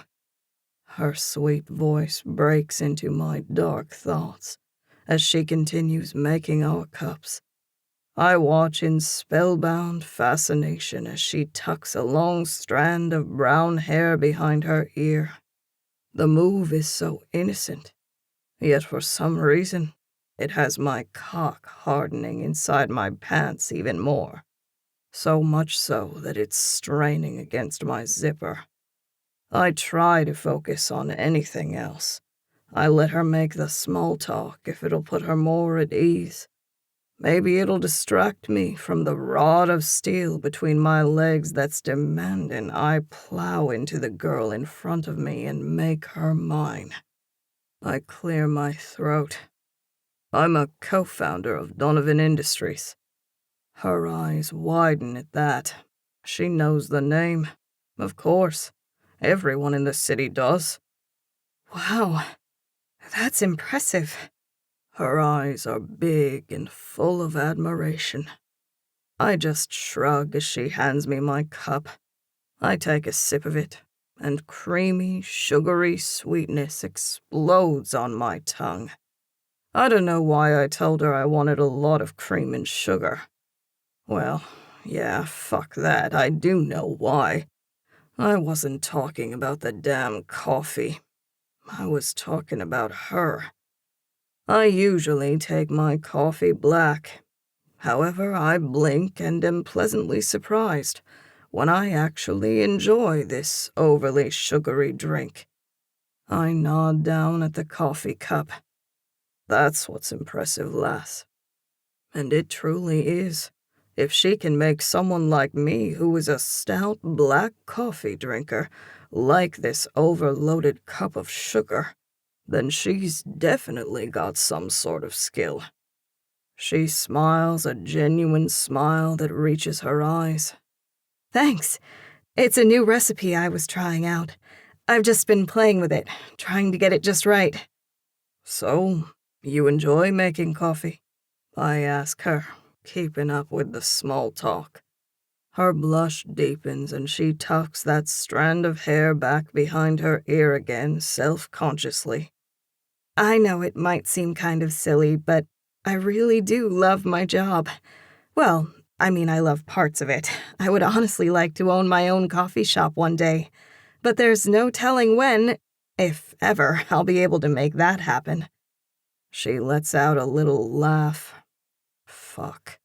I'd pay money to hear that laugh every day for the rest of my life. What would your coffee shop be like? I ask her. She studies me a moment, as if she's trying to decide if I'm just humoring her. I'm not. I honestly want to know. I want to know everything about her, her hopes and dreams, every thought that passes through her head. She obviously detects my sincerity because she begins animatedly laying out her ideas. I can't stop staring at the way her eyes light up when she's talking about something she's obviously excited about. If I thought she was beautiful before, she's even more so now. She catches me staring at her again and she apologizes. I'm rambling. I'm sorry. I tend to do that. Just ignore me if I get on your nerves. She lets out another nervous laugh. You're fine, Rachel, I tell her. And I don't think it's silly at all. I think you're really onto something there. I'm a businessman first and foremost, I remind her. And I think you've actually got a really good idea. Her eyes widen as she asks me hopefully. Really? I nod. I'm not just telling her this because she's the woman I'm desperately in love with. It's true. She has some sound business ideas. She's obviously thought this through before. This isn't some pipe dream. This is something she's serious about. And if I thought she would take it, I would offer to be her investor. First of all, I know Rachel's too proud to accept the offer. Secondly, with that comes a huge conflict of interest. I don't want her to refuse to get into a relationship with me just because we're going into business together. No, it's better to get to know her personally first. And then once I convince her she's mine, I'll give her that coffee shop and anything else she wants. I look down into her warm, caramel-colored eyes before I allow my gaze to rove down, taking in her little upturned nose and her puffy pink lips. I never imagined that today would be the day I'd actually be sitting across from my angel and having a conversation. It's already so much more than I ever imagined it could be. I don't even have to touch her. We don't even have to be speaking. I'd be perfectly content to just sit here and stare at her all day, studying every expression that flits across her face, watching every little movement she makes. I take another sip of the coffee Rachel made me. It wouldn't have mattered if her coffee had tasted like shite. I'd still have drunk it simply because she made it for me. I can't help but notice the rise and fall of her chest, the slight little moans of pleasure she makes when she sips her own cup. All of these innocent little things she's doing are driving me fucking crazy. I want to pull her into my lap, hold her in my arms, and never let her go. My obsession is already knocking against the back of my mind, begging to be let out. I grit my teeth and tighten my hands around the coffee cup. When I realize what I'm doing, I force myself to relax, slackening my jaw and releasing my grip so I don't shatter her cup. Rachel just met me. She doesn't know me like I know her. I keep trying to remind myself of this over and over again so that I don't act on impulse and scare her. I can't touch her again. Not tonight, but soon. Because things were set into motion tonight. Things that I know I have no power of stopping. I'll only be able to keep myself on a leash for so long. And God help anyone who tries to stand in my way then. Even Rachel herself. 4. Rachel. Good Lord. The huge Irishman looks so big in my tiny little apartment. I can't help but stare at the way his huge hand seems to wrap around one of my coffee mugs, whereas I have to hold my mug with 2 hands, and they still won't completely wrap around the cup. The man is a powerhouse of raw masculinity. He's practically pulsing with it. When he finishes his cup, I reach out a hand to take it over to the sink. My fingers brush his in the process. It's just the lightest brush of his skin against mine, but it's enough to send tingles running up my arm. I see his entire body tense as his eyes snap up to mine. My breath catches. His green eyes are burning up at me. I stand there like a moth caught in the flame. Rachel. He growls out my name. Derek. I whisper his name back. A shudder goes through him, and then, lightning fast, he's standing before me. I stumble back in shock, but I don't fall because his huge arms are wrapping around me, catching me once again. Dear God, they're so big and sinewy. And is it crazy for me to admit that I feel totally safe in them? Yeah, that's crazy, right? Because I just met this man. But he did save your life, a little voice in my head whispers to me. And I might not have much, any experience with men, but even I can pick up on the way this man is looking at me. He's looking at me like he wants me. You know, in that way that a man wants a woman. And that sends my pulse racing for several reasons. One, the man is outrageously sexy. Two, I can't believe a man who's this good-looking is interested in little old me. I mean, I'm nothing special. I'm not a model. I'm short and tiny everywhere except for my hips and breasts that seem a bit too large for my petite frame. My hair isn't a beautiful golden blonde of the sun. It's just a dull brown. I'm not glamorous by any means. In fact, I'm pretty sure that my white button-up top has a coffee stain on it right now. Yet, for some reason, this insanely hot Irishman is looking at me like he wants to devour me whole. And dear God help me, but I want him to.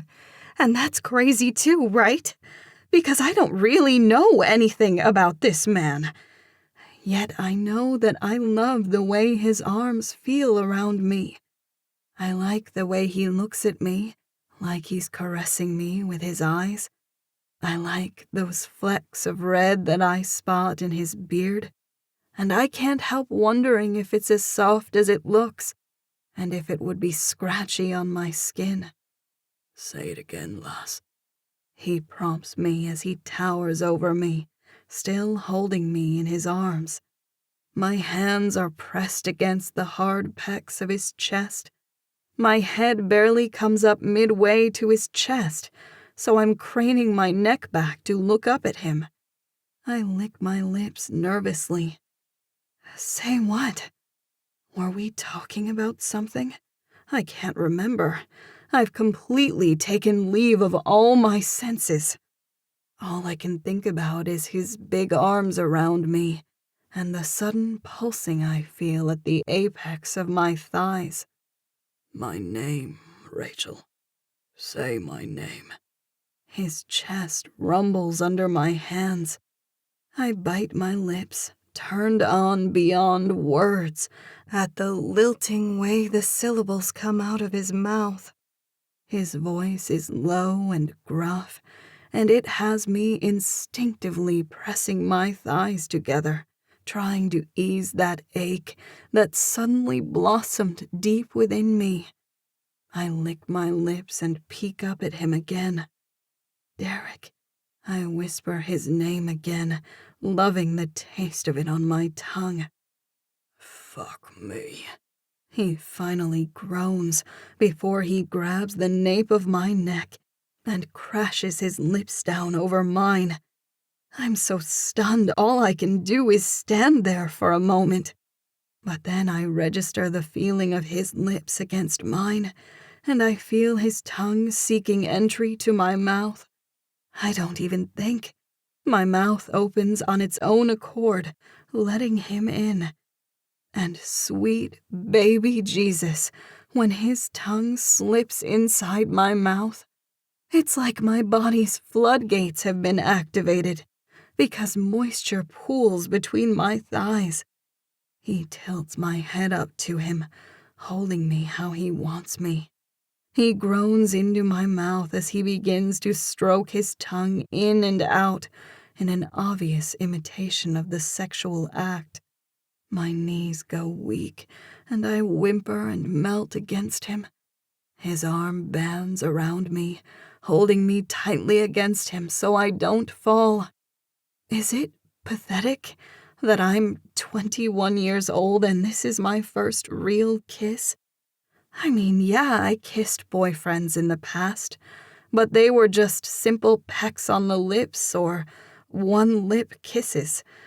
I've never had a man's tongue in my mouth like this. This man is essentially tongue-fucking me, and sweet baby Jesus if it's not causing moisture to flood between my thighs.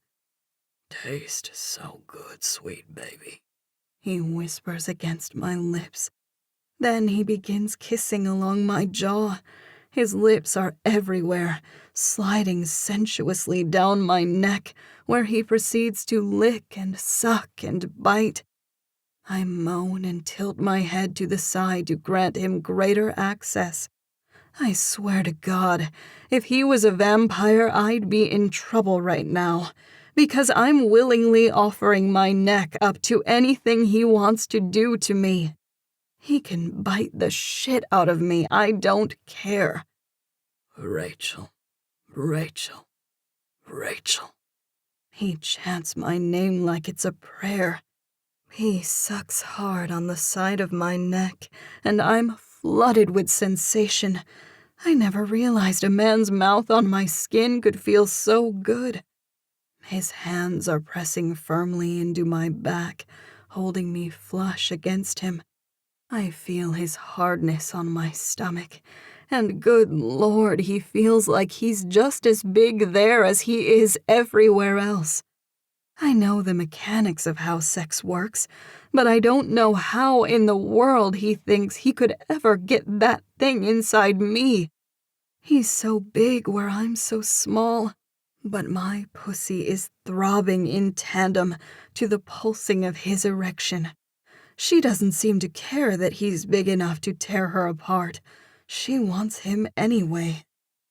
Just let me taste you, sweet baby, he whispers as he starts kissing over my collarbone. I gasp as he yanks my shirt open, the buttons flying every which way. Thank goodness I have plenty of backup white button-up blouses. I can't even find it in me to care that he's ruined one of my shirts, though. Not whenever his big hands come up to cup my breasts, his thumbs pushing the cups down and exposing my rosy nipples that instantly pebble under his hungry gaze. Look at those perfect little cherries. He groans reverently, his mouth descending to capture one. His wetness envelops my nipple and it shoots a tingle straight down to the little nub between my legs. He's rolling his thumb over the other nipple while he swirls his tongue around the one in his mouth. And then his mouth and hand swap places, never leaving one breast unattended. My breasts feel fuller than they've ever felt before. And as I look down and see this huge, bearded man suckling at me, it causes something within me to clench. Derek? I whisper his name, half begging but not entirely sure what I'm asking for, just that I need something. I know, baby, I know, he whispers as he starts to kiss his way down my stomach. He drops to his knees in front of me and undoes my skirt, slowly slipping it and my panties down all at one time. My face heats whenever his big chest expands as he inhales, smelling me. He pushes on my thighs until my butt hits the edge of the table, and then he lifts me up so that I'm lying on the table, spread out before him. Look at that pretty little thing, he marvels as he stares at me, where no one has ever seen me before. Prettiest little thing I've ever seen in my life. I swear to God, Rachel. I vaguely register the way he keeps saying my name so familiarly. It's like he knows me. Like he really knows me. Maybe I should find it odd, but I don't. Somehow it feels as if we have known each other our whole lives. Everything about this moment feels so right. And when his tongue snakes out of his mouth and licks me from the bottom of my gash all the way up to my clit, my head falls back, and I let out a sound I didn't even know I was capable of making. It encourages him, because he does it again and again and again. My entire body jumps whenever his tongue passes over my little bundle of nerves at the top of my mound. He definitely notices that too, because he holds my thighs firmly in place with a big hand on each one, and then he begins to pay special attention to that area, sucking and laving on it, until I'm a writhing mess, mewling and whimpering and almost sobbing. I feel pressure building deeper and deeper within me, and I start thrusting my hips up to his face, seeking out more of his tongue. Let it go, sweet baby. Give me everything you got. He encourages me. My breathing becomes hot and ragged. I can feel tendrils of my hair sticking to my skin. I feel like I'm right on the brink of something wonderful. He sucks on my clit hard one last time. I explode, tingles racing all throughout my entire body and my limbs. I cry out, and he continues sucking and licking me, drinking up all the moisture that floods from between my legs. Sweetest cream I've ever tasted, baby. He growls against me. All I'll ever need to sweeten my coffee. God damn could bottle this stuff and sell it. But I'm too damn selfish. I'll be damned if I ever let anyone sample this tasty little pussy. Can't share it with anyone. Mine. All mine. I lay there limply as I float into another dimension, before slowly coming back down to earth. He's still between my legs, licking me clean, and when he raises his head, I can see my juices glistening in his beard and on his lips. I sit up and then lean into Derek, hiding my face in his chest. Derek, that was... I stumble over my words. I mean, I've never... He tilts my head up with a finger on my chin, his eyes heated as he confirms. That was your first orgasm. I nod shyly, blushing at my admission. I start to look down in shame, but he forces me to meet his eyes. I fucking love that I gave you your first, sweet baby. And if I have it my way, I'll be the one to give you your last. And every one leading up to it. The way he's looking at me so tenderly, yet so possessively, has me feeling all warm and fuzzy inside, and suddenly I want to make him feel just as good as he made me feel. I start unbuttoning his shirt. He watches me with heated eyes, dragging in a ragged breath as I pass my fingers over his bare skin. The muscles of his chest and stomach ripple as I trail my fingertips over him. When I finally get his shirt all the way unbuttoned, he helps me slip it off his shoulders. Acting on instinct, I lean in and kiss the broad expanse of his chest. He curses and fists his hands in my hair when I press my lips against his skin. Fuck, baby, you're going to kill me. His breathing comes out in heavy puffs as I continue to kiss his chest, trailing my lips down over his stomach. I reach the waistband of his pants and start to unbuckle him, but he stills my hand by placing his own over mine. I look up at him questioningly, my cheeks suddenly red. Is he turning me away? Did I misread everything? Does he not really want me? He shakes his head down at me, his throat working. Rachel, He finally croaks out. baby, are you sure you want to do this? Relief immediately floods me. It's not that he doesn't want me. I bite my lip and nod up at him, suddenly never surer of anything in my entire life. I do. I want this. I want my first time to be with this man. This man who saved my life and who I somehow inexplicably trust. I don't know how I know, but I know that he's the one who's meant to be my first. I trust him to be the one to take my virginity and make me a woman. Yes, I whisper, holding eye contact with him so he can see that I mean what I say. His pupils dilate and his nostrils flare, but he still keeps his hand on top of mine. There's something you should know, baby. His words are low and serious, his brogue thicker than ever. If we do this, there's no going back. You're going to be mine and only mine. Do you understand what I'm saying to you, lass? His eyes are smoldering down at me with fierce possessiveness, and it causes a shiver to run up my spine. Suddenly, I want nothing more than to be his. I nod my head, agreeing to his terms. Something within him seems to snap then.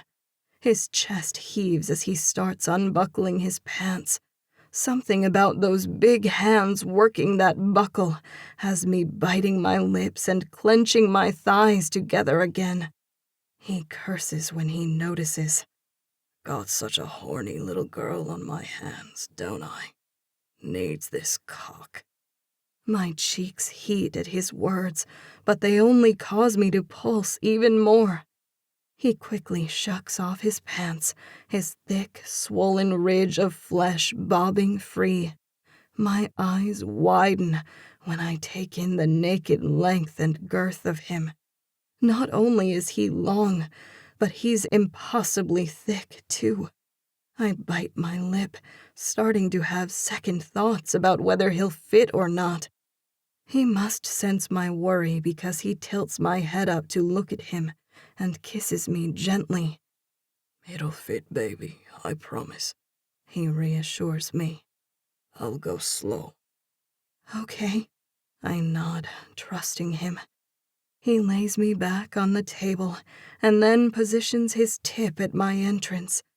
He begins to push in very slowly. My eyes widen at the sensation of just his fat tip pushing inside me. I wince at the feeling of being stretched so impossibly wide, but he bends over and begins kissing me softly, his tongue slipping leisurely in and out of my mouth. I feel more wetness pool between my thighs in response to his kisses. His hands are petting all over my skin, stroking me, petting me. All the while he's still slowly pressing inside me, filling me deeper and deeper, until he suddenly stops. I look up at him in surprise. That's it? Wow, that really wasn't so bad. Not as bad as I'd heard it was. Yeah, it was a bit uncomfortable, but nothing like the pain I've heard some girls have. I relax, relieved that the worst of it is over. He doesn't say anything at first. His jaw is clenched tightly and he grabs hold of my hip. Look in my eyes, sweet baby. He finally grits out. I instantly obey, my eyes finding his. I marvel at all the different shades of green swirling within them. He really does have such beautiful eyes. Suddenly, he plunges deep inside me. I let out a scream at the intense sensation of being ripped in half. Instantly, he's all around me, his big arms framing me in on either side as he hunches over me. I'd only thought he was all the way inside before. Now I feel him deep within me, my tiny hole more stretched than I ever thought possible. Jesus, he groans out before he cups my face. Shh, baby. Rachel, baby. He's dropping tiny kisses on my lips as he apologizes for my pain. I didn't want to hurt you, baby, but I had to get in this perfect little pussy. Had to. So perfect. So perfect. He mumbles. He moans a deep, guttural sound, but holds himself still inside me as he begins stroking over my hair and soothing me, dropping little kisses all over my forehead and my cheeks, before coming back to kiss my lips, softly taking my mouth in gentle one-lip kisses, and then slipping his tongue inside my mouth. So perfect. He continues to whisper words of praise in my ear. More perfect than I ever could have imagined. The pain finally starts to subside, and then I suddenly become very aware of his heavy weight inside me, and how it's pulsing within me. It's creating a pulse within me, too, and I feel myself tighten around him involuntarily. He groans, the muscles in his neck going taut as he feels my muscles clenching around him. Oh my God. He pants. Can't sit still anymore. Gotta move, baby. Pussy's gripping me so motherfucking tight. I nod and wrap my arms around his neck, silently giving him permission. He pulls my leg up beside him and grips the side of my thigh as he begins to pull out and push back in, slowly at first, and then with increasing tempo. Every time he stabs back inside me, he hits this spot deep within me that sends tingles shooting all throughout my core. Before I know it, I'm thrusting up at him, trying to get more of that sensation. He stutters out a breath before groaning, his eyes half wild as he starts to shower me with praises again. Look at you. So perfect. Taking me so perfectly. Throwing that thing back up on me. You know this is your cock, don't you? He punctuates his words with stab after stab. You know that little pussy was made for this cock, don't you? I let out a keening sound, and he groans deep in his throat. That's it, baby, that's it. He continues to plunge in and out of me. Give it to me. Just like that, honey, just like that.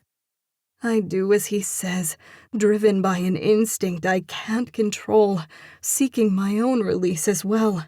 Something tells me it's going to be way more intense than the release he gave me with his mouth earlier. He huffs and puffs and begins taking in big, stuttering, ragged breaths. Oh, God. Yes, Rachel, just like that, baby. You keep riding my big dick like that, I'm fixin' to bust this big nut all in you. I've got so much cum in these balls just for you, baby. Been holding it all back just for you. Just for you. You want it? His eyes are feral now as he grabs my neck and forces me to look at him. Something about the feeling of his big palm on my neck, knowing that he holds my life in his hands, heightens my pleasure. Tell me you want my cum. His voice is slurred, his brogue so thick I can hardly make out what he's saying. Tell me you want this big nut. I want it, I moan out, never meaning anything more, wondering what it's going to feel like to feel him flooding inside of me. I don't have to wait much longer, because with 2 more pumps, I suddenly feel a gush of warm fluid rocketing up in me just as I shatter all around him. It couldn't be more perfect. We fall apart together, him spasming inside me convulsing around him, our juices flooding and combining until they're leaking out of my hole and all over the table. Oh, fuck, baby. Fuck. He curses. Here it is, honey. Take this big nut. All for you, lass, all for you. His filthy words send me into another orgasm. I feel myself clench around him again, tightening and releasing around him over and over again. He groans long and deep, like his soul is being ripped from him as he buries his face in my neck, his whole body shuddering over me as he holds himself deep, spraying rope after rope of thick, sticky seed inside me. I can feel the jets coating my womb with his essence. Just knowing that I caused this big, powerful man to fall apart like this fills me with a sense of complete feminine satisfaction. Rachel, baby. My Rachel. He's whispering against my ear as he strokes my hair and kisses all over my face, holding me tenderly. Mine. He's rasping against me. Addicted. I'm never going to let you go now, honey. Pretty little girl. Just sealed your fate. Never get rid of me now. I let him hold me and whisper words of possession in my ears, basking in the feeling of finally belonging to someone. If he wants to keep me, that's okay with me. Because for once, I don't care about being independent. For once, I want to be kept.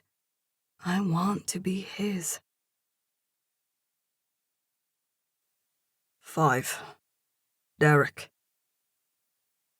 This is it. Rachel is mine. Mine. The words are reverberating in my head to the beat of my heart. I couldn't leave her last night. After I picked her up and carried her from the kitchen to her bedroom, we just laid on her bed entangled in each other's arms, breathing together, neither of us speaking.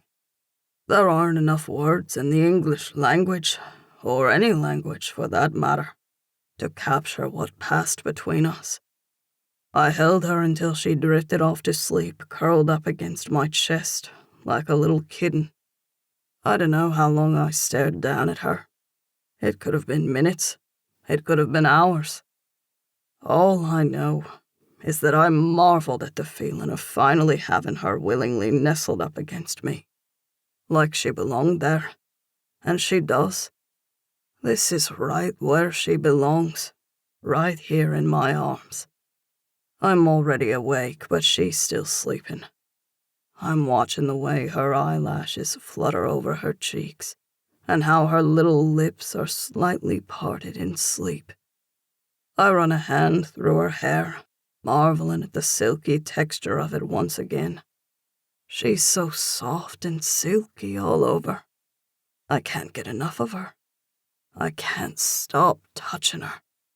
When my hands skim over her shoulder and down her arm, her eyes finally flutter open. She smiles up at me sleepily, her cheeks turning a light pink when she realizes I've been watching her. "Good morning," she murmurs in that husky little voice of hers. "Good morning, sweet baby."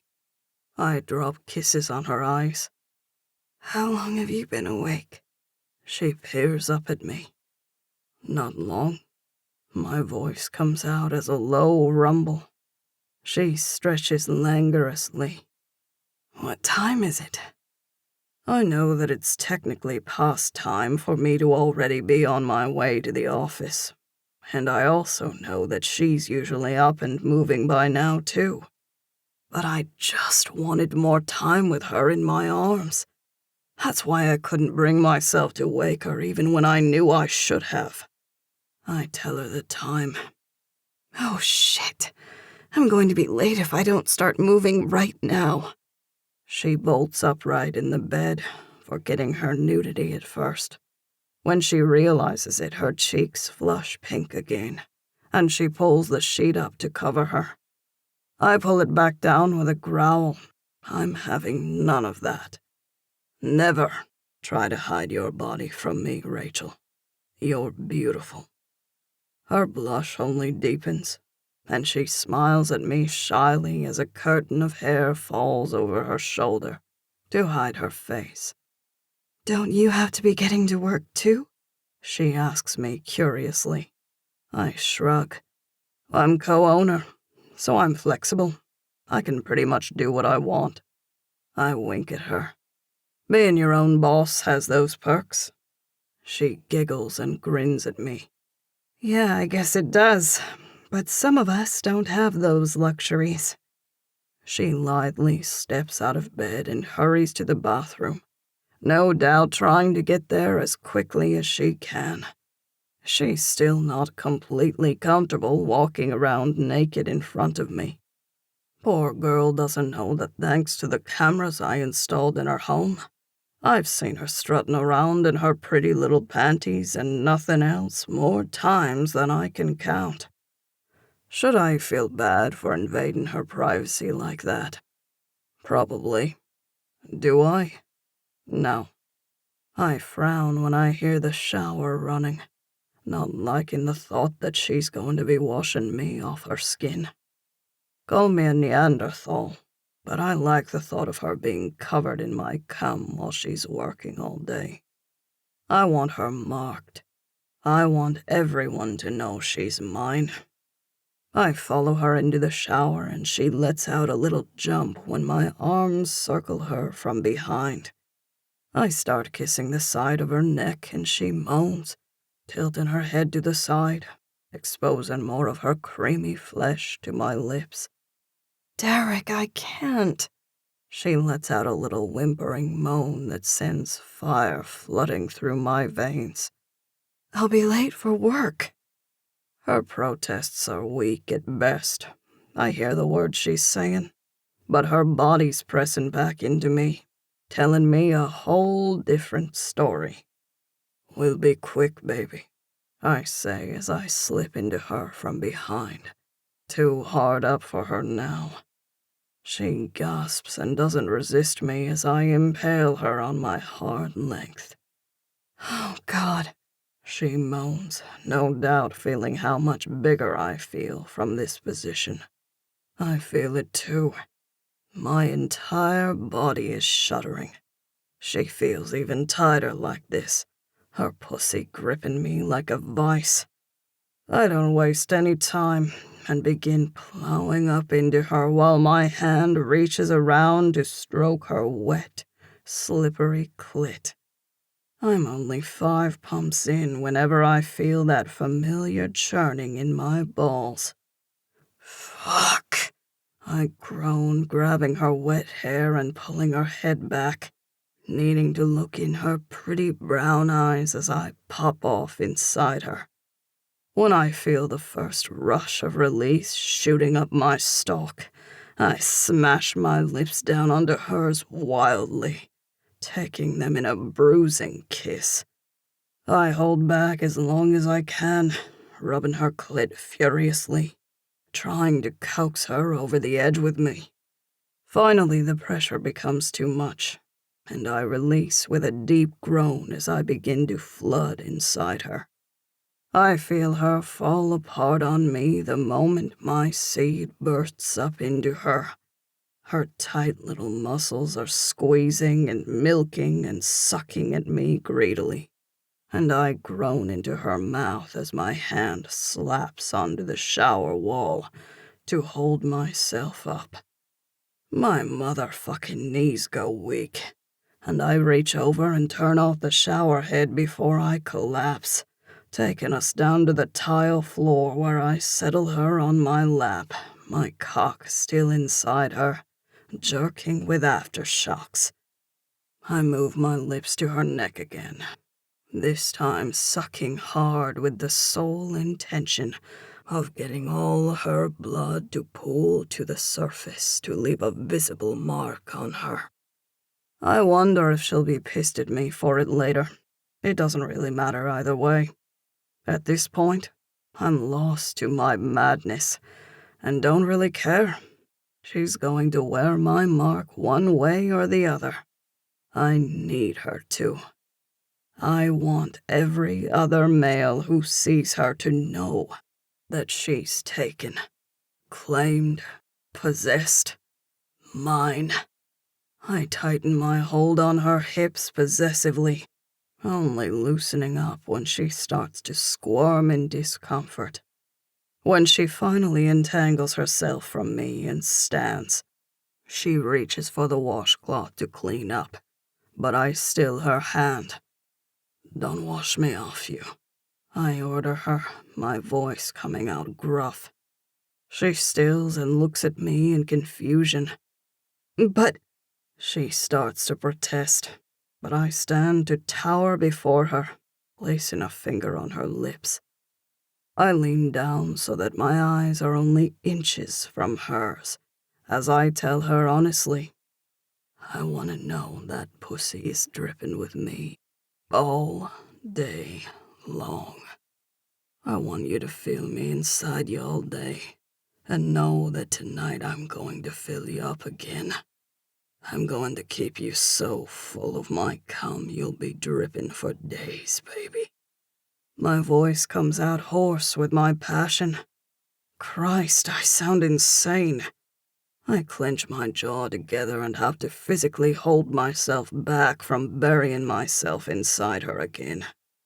She stares up at me slack-jawed, no doubt shocked at my words, but I see the way her thighs clench, so I know that they turn her on just as much as they do me. Is it twisted? Probably. Do I give a fuck? Most certainly not.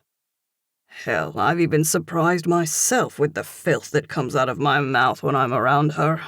But I can't help it. All of my filters fly off when I'm in her presence, and all I can think about is making her mine, making her see that she's mine, making her feel this intensity as much as I do. This is why I held back for so long. This is why I merely watched her for so long. I knew I wouldn't be able to control myself with her. She drops the wash rag, her face flushing as she obeys me.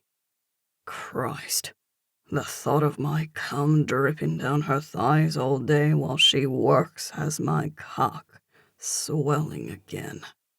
She steps out of the shower and begins drying off. My eyes are riveted to her. I couldn't look away if I tried. My chest is rising and falling rapidly with my ragged breaths. Everything I'm feeling for her is so intense. It's swirling and twining all around in my chest, making it tighter and tighter until I feel like I'm going to burst.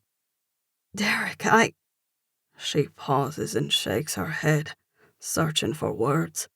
My eyes drop down to the towel she's holding up at her breasts and my nostrils flare. I'm tempted to rip it from her body and drive inside her again. Fuck her senseless, until she promises that she's mine. Only mine. This is just... I don't know. She chews on her bottom lip, and I groan.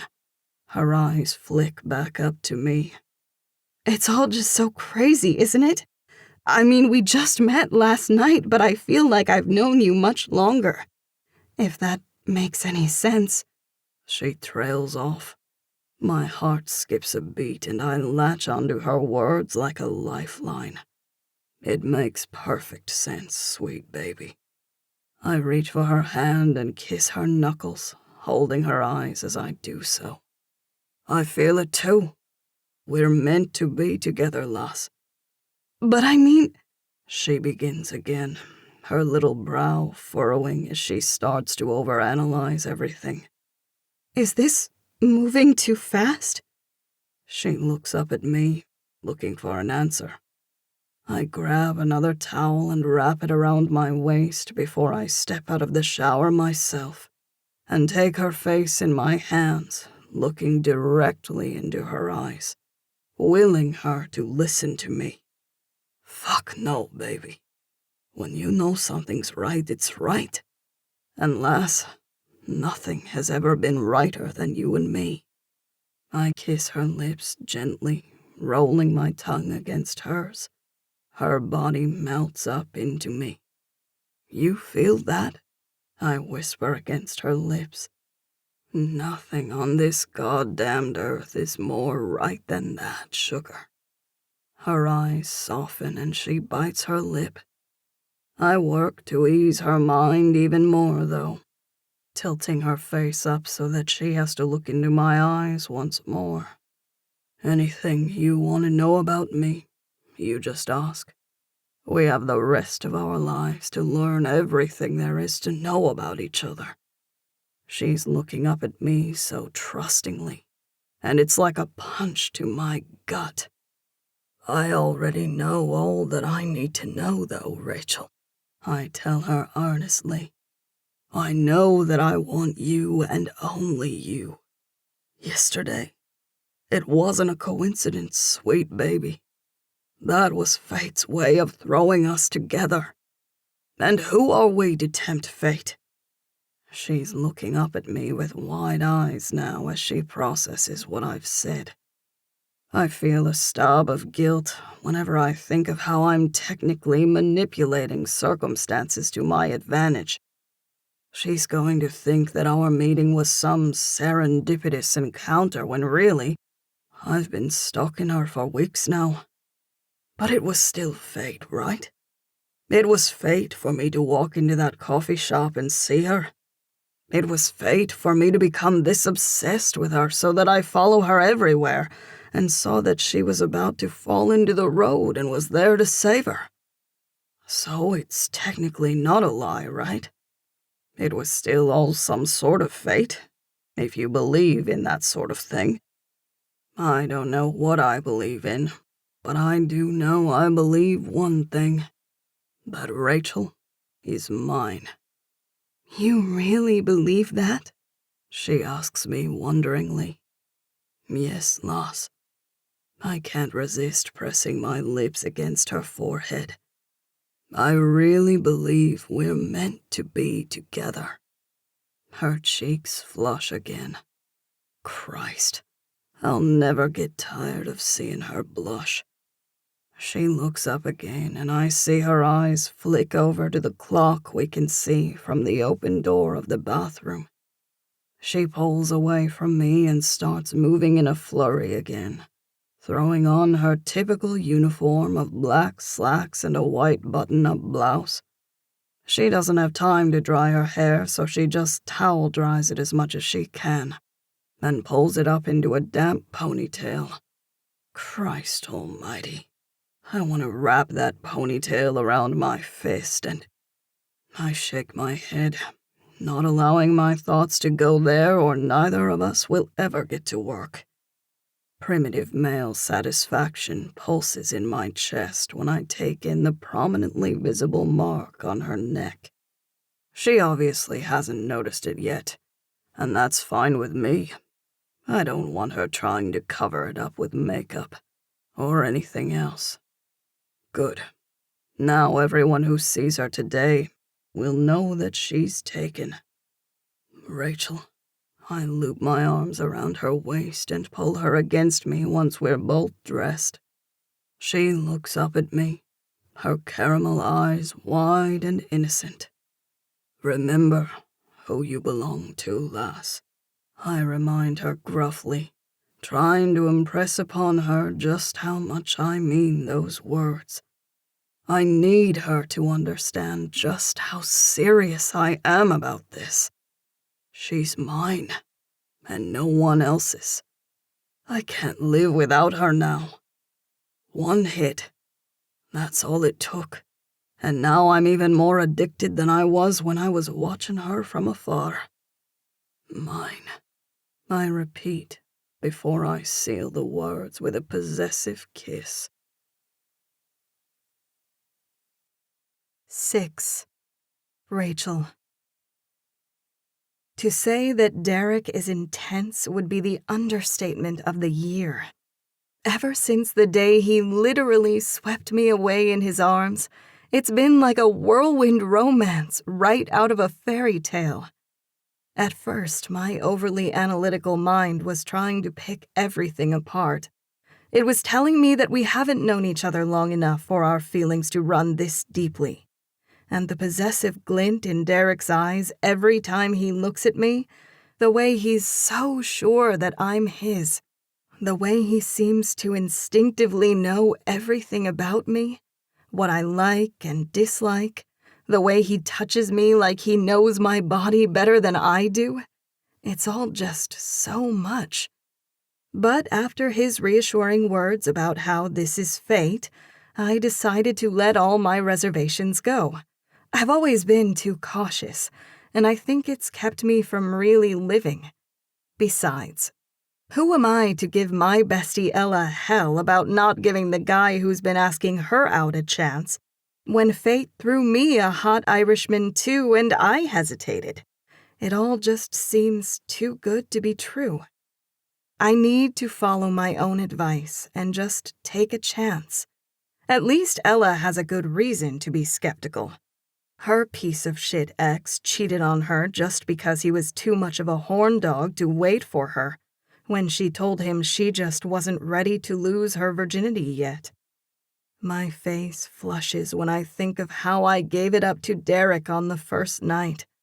It wasn't even technically a date. It was a cup of coffee to say thanks for saving my life. So what kind of sex is that even called? Would Derek have waited if I'd told him no? Something tells me that yes, he would have. I know deep in my heart that Derek would never have forced me. Still, the way the man attacks me with his lips, almost desperately every time he sees me, good Lord, it makes my nipples pebble, and that place between my legs throb just thinking about it. It's only been a week, and Derek is just... wow. I'm convinced a man has never been as possessive of a woman as he is of me. He insists on leaving hickeys all over my skin, most specifically my neck, where everyone can see it when I have my hair up in a ponytail. I'm surprised my face didn't permanently stay as red as a tomato from all the teasing I got from my coworkers that first morning when I showed up. He'd left a mark on my neck, unbeknownst to me, and I'll never be able to live it down. But I just embrace it now, secretly loving how crazy about me he is. So what if it was fast? So what if it doesn't really make sense? All I know is I've never felt happier than when I'm with him.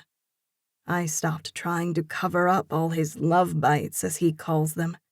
He growled when he saw me trying to put makeup over them one day, so I just let it go. Everyone has seen me with one mark on my neck now, right? And really, I kind of like knowing that it's there, that he desires me so much he wants to make sure everyone knows I'm taken.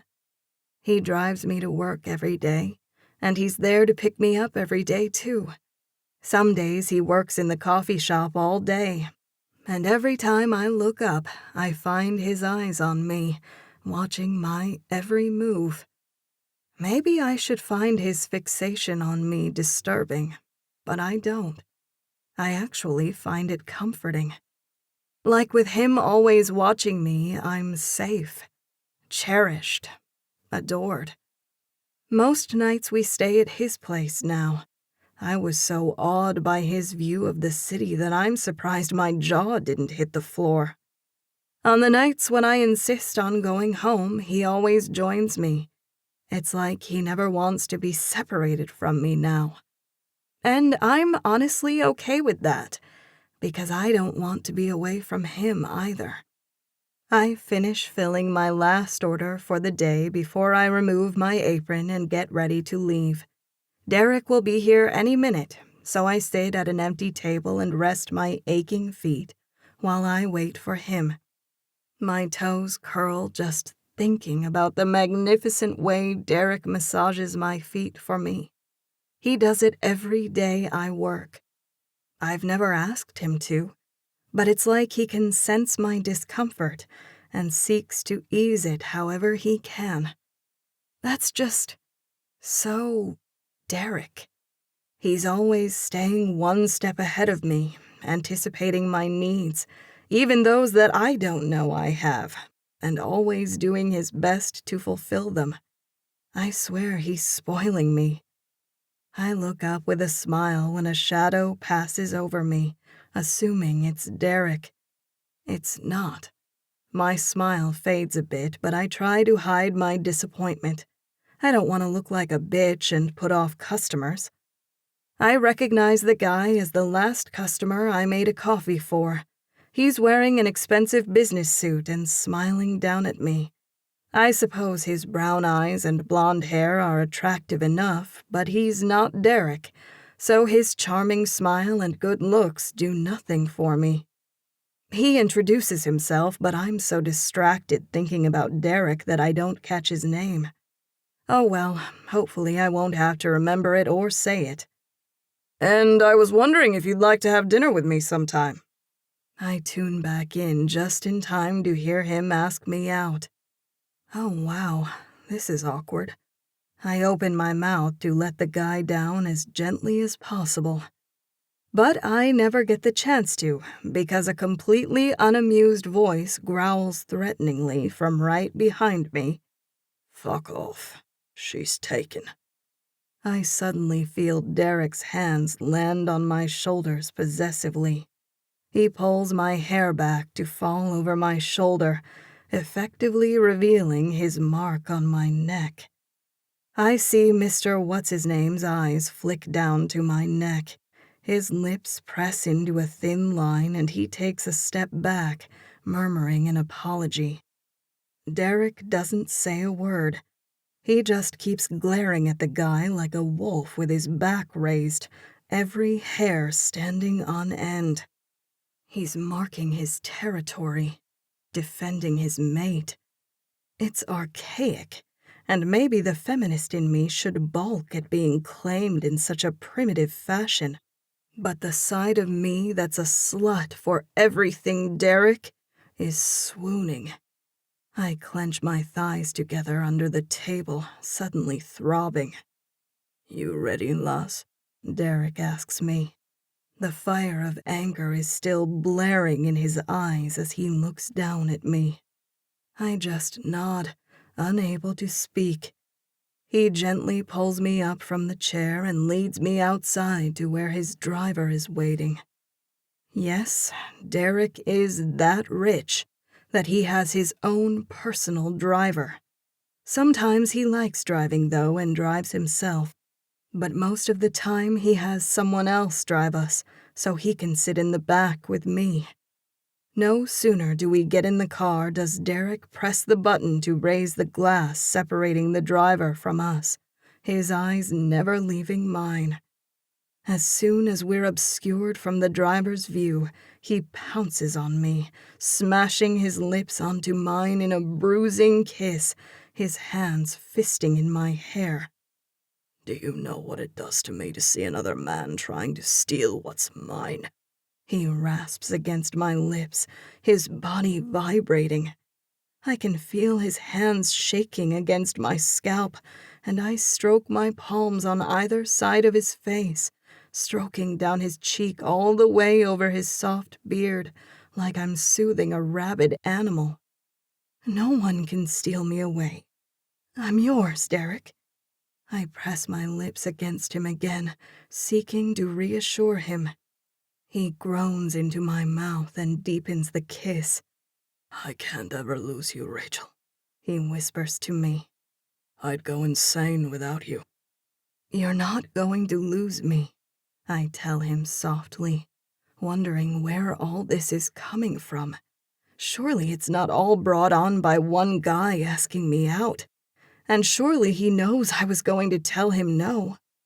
His green eyes find mine, looking worried and pained and unsure. I just can't bear the thought of losing you, lass. Promise me. Promise me you'll never leave me.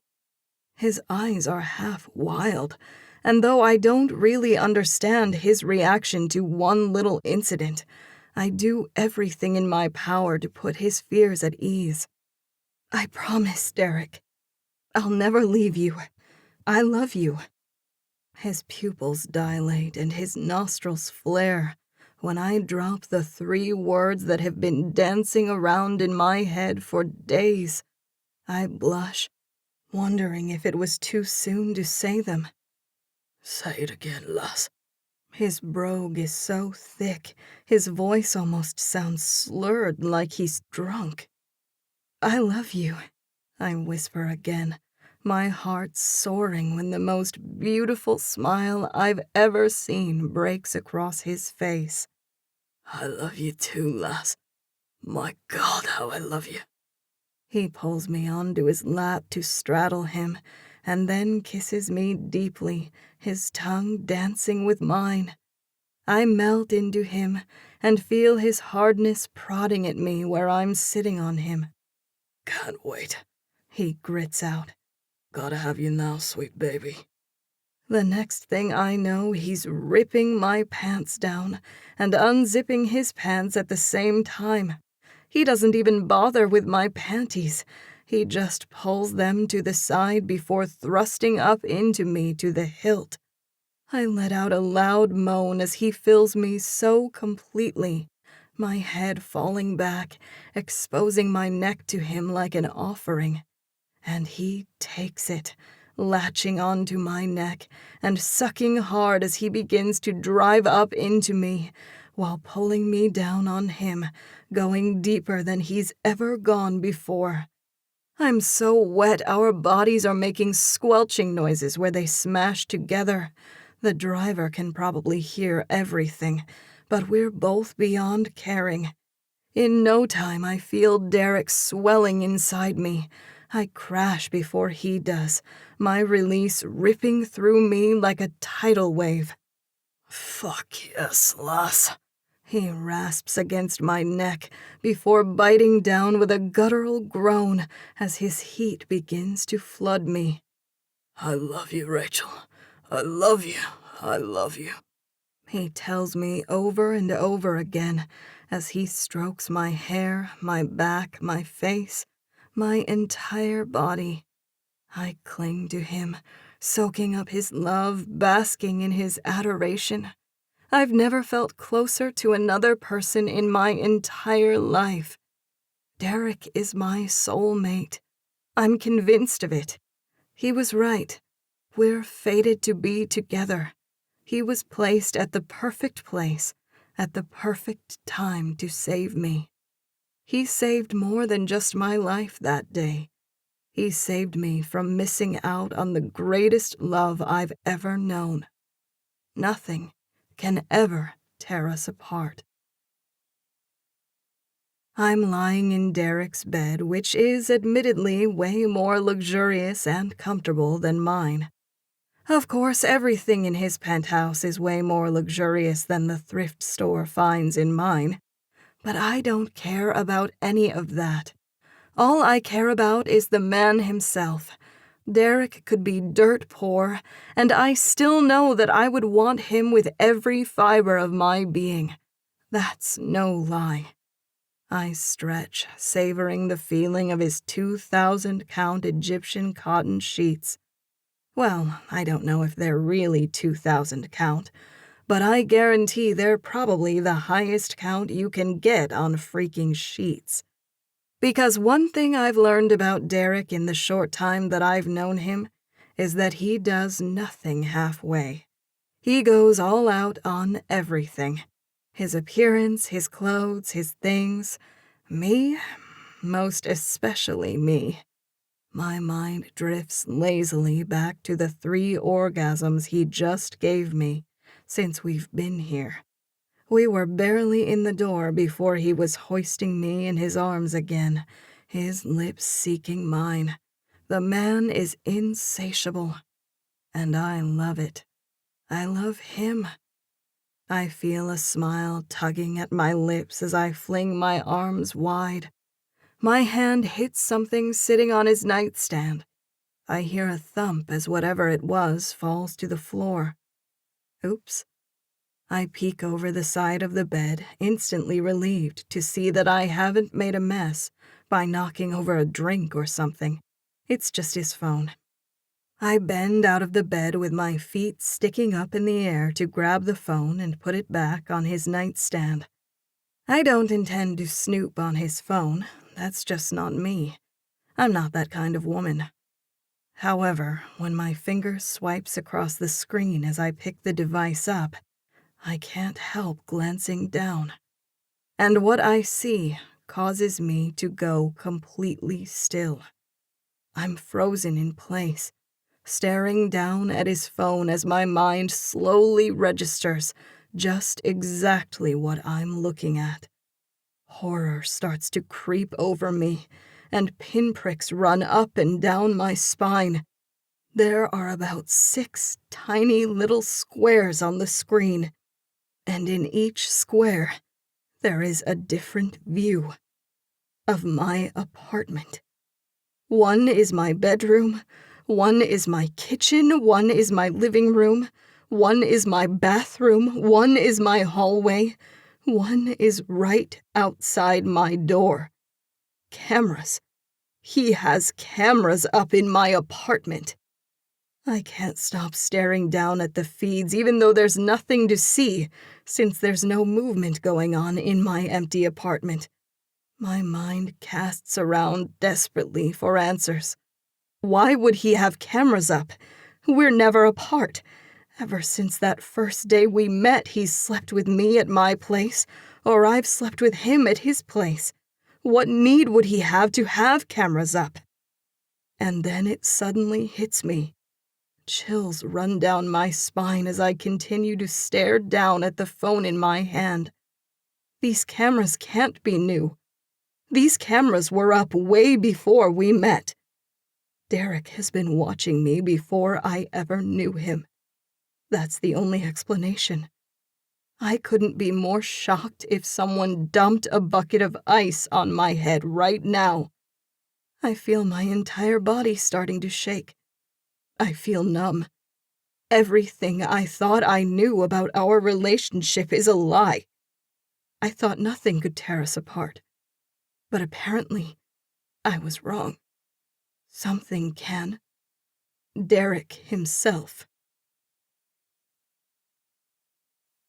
7.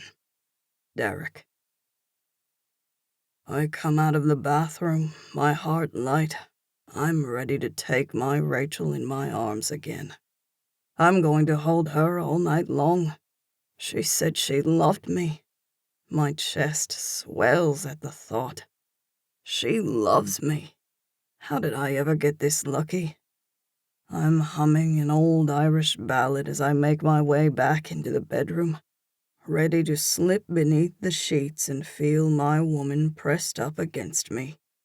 I instantly know something is wrong when I walk in and see Rachel staring down at my phone in her hand, her face ashen and drained of all color.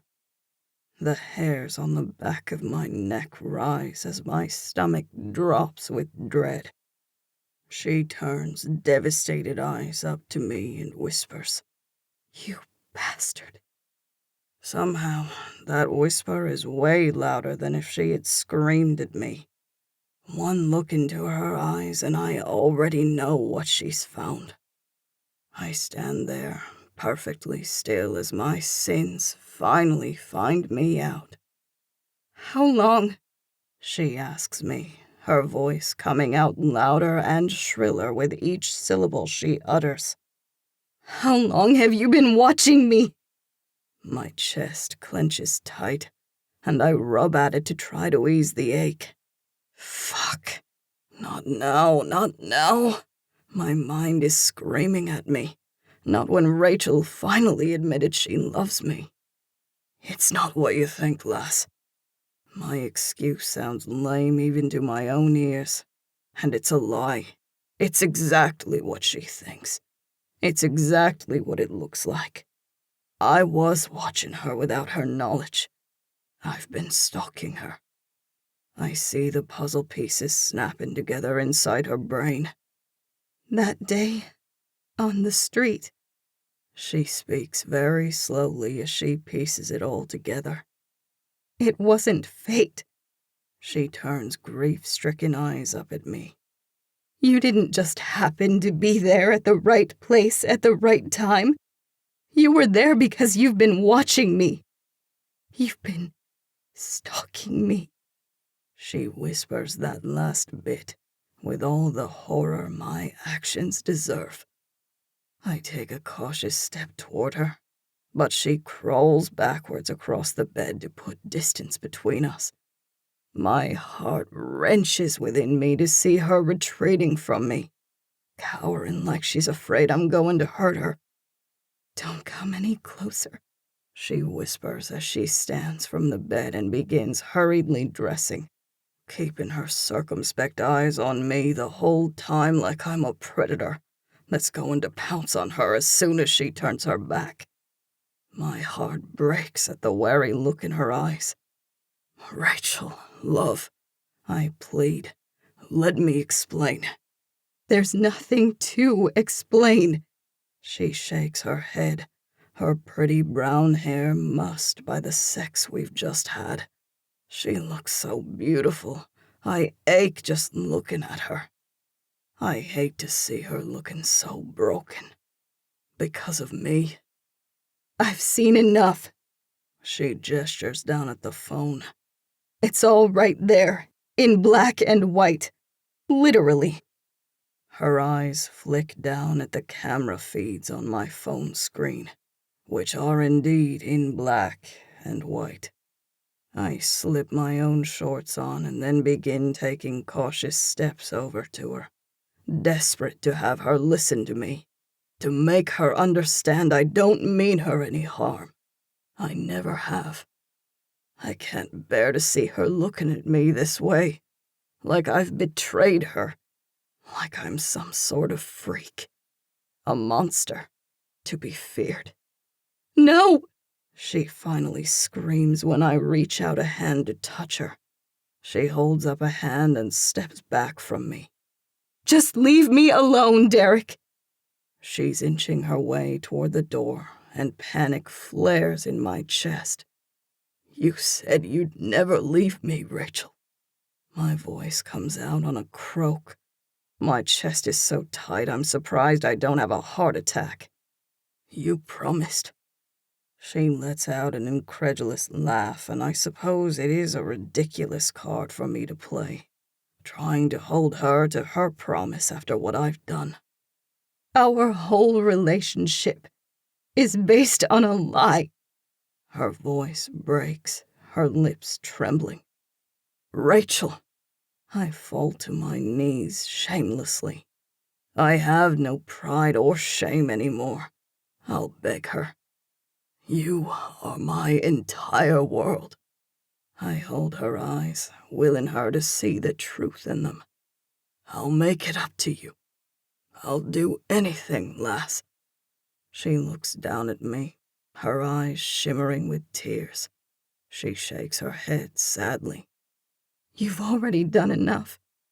And then she turns and nearly sprints out the door.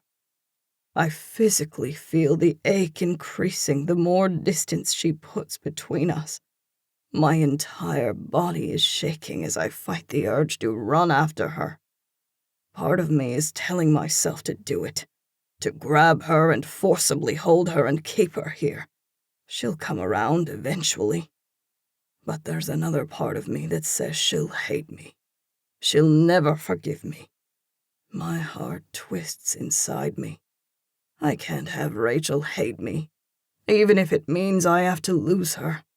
I can't truly trap her and make her miserable. I can't remember the last time I cried, but sobs rack my body now. How the fuck am I supposed to let her go? She's in my blood, embedded deep within my soul. Pain, unlike anything I've ever known, rips through me. My chest is heaving. I feel like I can't breathe. I curl my hand into a fist and rear back before I blindly pound it into the wall. I barely register the pain shooting up my arm as my knuckles split. I'm seething with rage and frustration, shaking with so many volatile emotions. I can't keep all this pent up inside. I'll go fucking insane. I let out a maniacal laugh at that thought. Hell, I'm going to go insane without her anyway. I need to hit something solid. I tear myself up off the floor and stumble blindly to my exercise room where I find just what I need. I start wailing on the punching bag there. I don't even take the time to put on gloves. I just hit it over and over and over again with my bare fist, roaring as I do so. Still, I'm not satisfied. I want to feel bone crushing beneath my hands. I want to feel the give of skin under my knuckles as I beat the living shit out of somebody. I want to feel the pain as my opponent's hit connects with my jaw.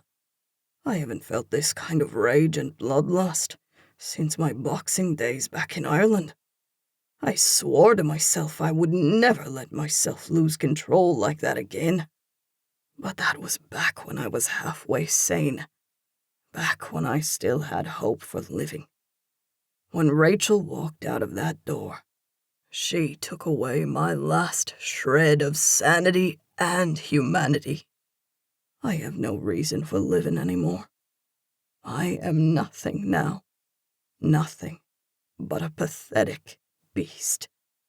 Might as well act like one. 8. Rachel. I'm crying into Ella's pillow, my shoulders heaving with deep, heart-wrenching sobs. I feel like someone has stabbed me straight through the heart. I confessed that I loved Derek, and to find out that he betrayed me like this is like no pain I've ever experienced before. I make a mental note that I'm going to have to buy Ella some new sheets after blubbering all over hers, like the pathetic mess that I am. I certainly couldn't go back to my own apartment, not knowing that Derek had cameras up everywhere and that he could watch me crying my heart out over him. I don't want him to see the blubbering mess that he's reduced me to. It's been 3 days. 3 agonizing days since I walked out of Derek's place. This is the longest I've gone without feeling his arms around me since the day he saved my life. He comes into the coffee shop every day, but as soon as I see him or feel his eyes on me, I retreat into the back, hiding like a coward. I just can't face him. Not whenever I'm still so shaken up over everything. Not when I still don't know how to feel. He blew up my phone that first night with calls and texts, but I ignored him. I just can't face him yet, not even over the phone. I eventually just turned my phone off and haven't turned it on since. Ella has pretty much completely moved in with Thomas, so she was more than willing to let me stay at her place. Of course, she's completely sympathetic to my plight and offered to come over and stay with me like a good bestie, but I'm not going to pull her from her happy ever after just because mine came crashing down around me. Besides, I honestly just need to be alone anyway. I want to wallow in my own self-pity and stupidity. How could he have kept something like this from me? All that talk about us being fated? He said all of that knowing damn well that he'd been watching me before we officially met. What if he had told you? A little voice inside my head says. You would have gone running the other way and never would have given him a chance. It answers for me. No, I try to tell myself. I would have respected his honesty. Even I don't believe my argument. I probably would have been freaked out. Hell, I'm in love with the man and I'm completely freaked out now. But does that change how I feel about him? Does that change how he feels about me? Derek really does love me. Does he love you? Another voice asks. Or is he just obsessed with you? Is there a difference?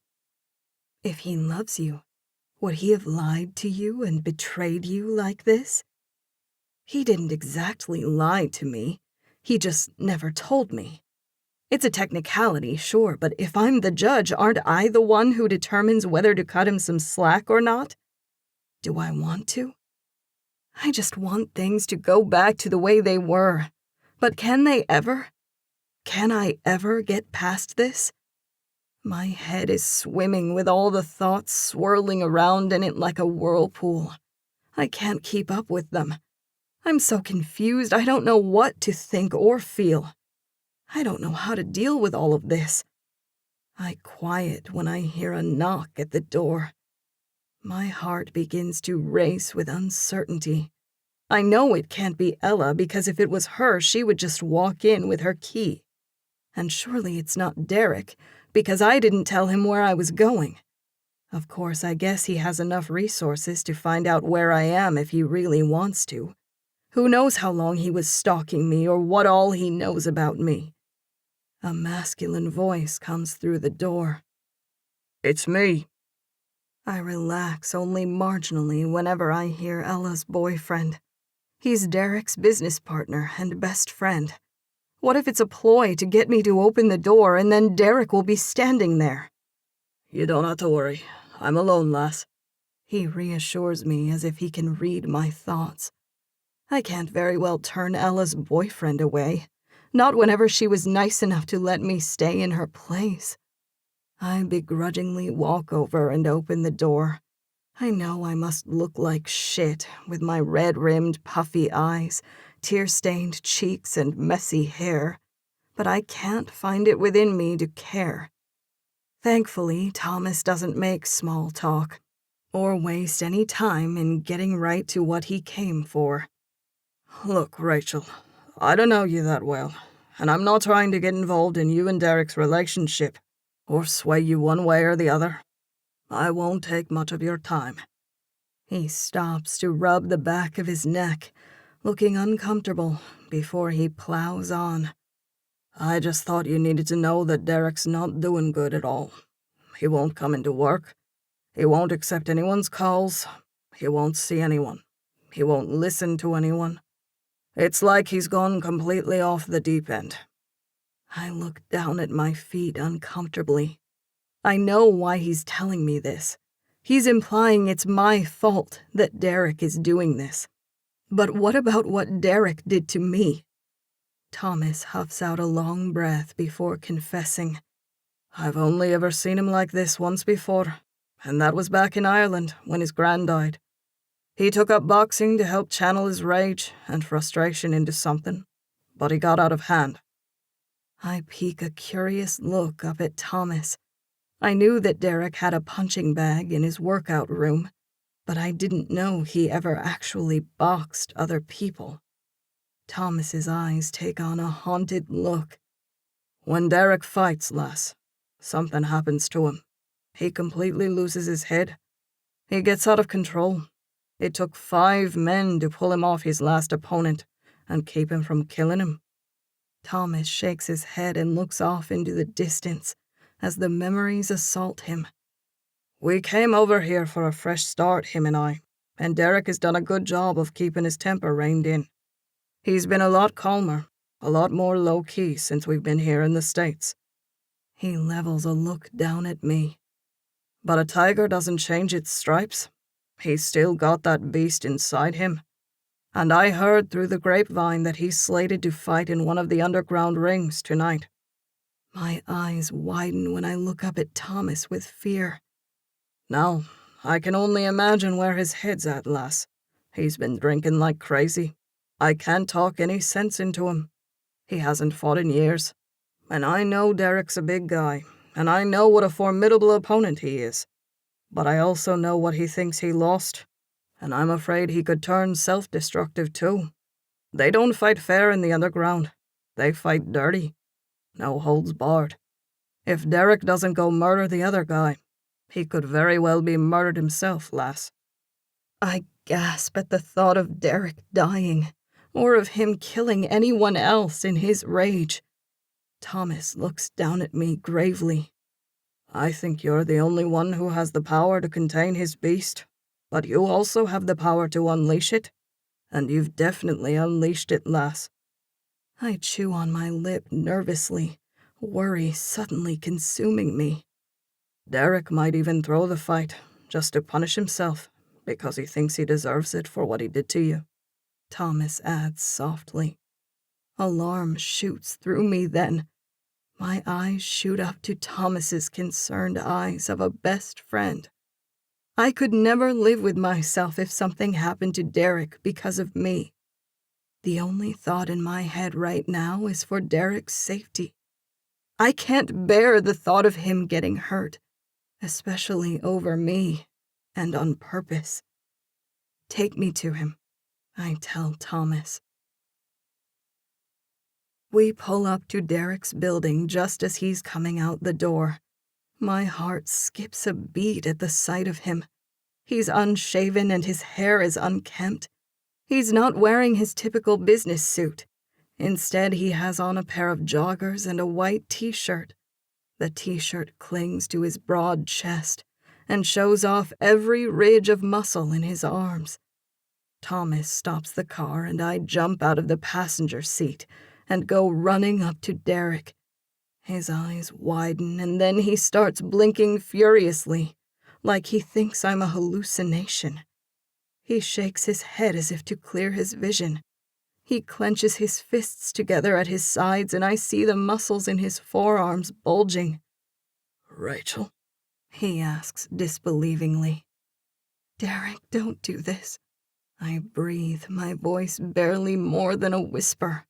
It's been 3 days since I've seen him, and the sight of his huge body is assaulting my senses all over again. My heart aches. I've missed him. He shakes his head before he takes in a shaky breath and dips his head. I hurt you, lass, and I deserve everything I've got coming to me. I'm a fucking asshole. There's no point in me living without you. He looks so downtrodden and broken that I feel my heart crack within my breast. Panic flares up in my chest when his words register. So Thomas's suspicions were right. Derek's basically going to sacrifice himself, to punish himself. Derek, it's okay, I tell him gently, tears fogging my vision. I forgive you. His eyes soften, but he shakes his head at me sadly. It doesn't matter, lass. I can't stop it. This obsession I have with you. You don't understand. His eyes take on a half-crazed look as he stares down at me. One look is all it took, and you became my whole fucking world. The last thing I ever wanted to do was hurt you. That's why I watched you for so long. That's why I held back from approaching you. I was afraid of just this, of me overwhelming you and hurting you. He spears his thick fingers into his hair. My obsession isn't going away, Rachel. It's not going to get any better. It just keeps getting worse. The more I have you, the more I want you. If I could permanently sew you to my skin, I would. I swallow at the intensity of both his gaze and his words. He's not exaggerating. He means every word he says. His eyes flash with pain. But to have you run from me, to have you look at me the way you did that night, it rips my fucking heart out. I can't bear to let you go, Rachel. But I'll try my damnedest if that's what you want. If that's what you need. His voice comes out in broken pants as if it's taking everything within him to say them. He hates them, but he means them. As much as it's obviously hurting him, he would do this for me. And just like that, I feel all of the confusion and uncertainty around my heart melting away. I suddenly realize that I don't care. I don't care if it was right what he did. I don't care if us meeting was some beautiful, serendipitous tale of fate. I don't care about any of that. All I care about is the man standing in front of me, so heartbroken, yet still willing to do anything for me, willing to put me first, willing to sacrifice himself for what he thinks I want. If that's not true love, I don't know what is. I fling myself into his arms, suddenly overcome with emotion. He groans and catches me against him tightly.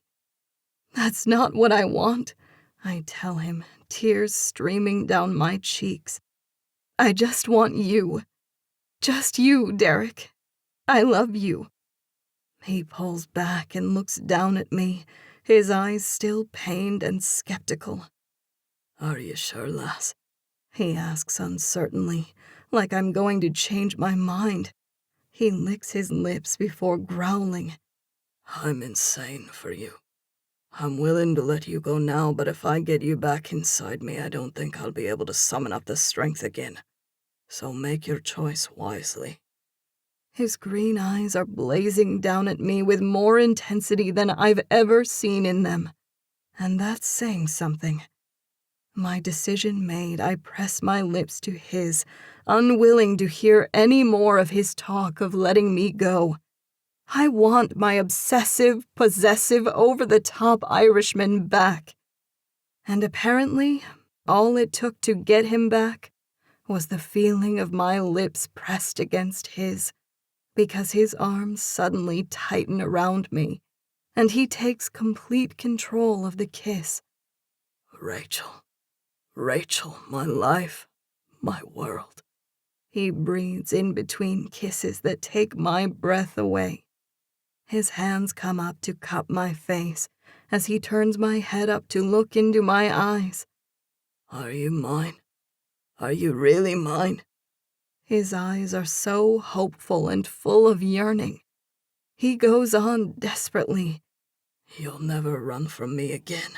Swear it to me, honey. You're willing to accept all of my craziness. I want you, I tell him, looking directly into his smoldering green eyes, watching the way the fire within them burns brighter at my words. His big shoulders shake with emotion, and his arms band around me even tighter. I'll never hurt you again, Rachel. I swear it. I swear on my life. I believe you, I tell him, happiness bursting inside me. Now let's seal our promises with a kiss. My beautiful, bearded Irishman's lips tip up into a smile. I can do that, lass. His lips touch mine, and we bury the past where it belongs, sealing our future with the press of our lips together. It doesn't matter how we met. All that matters is that we're together now. We'll make our own fate. Epilogue. 3 years later. Derek. I smile to myself when I hear the sound of my wife humming, floating over from behind the counter.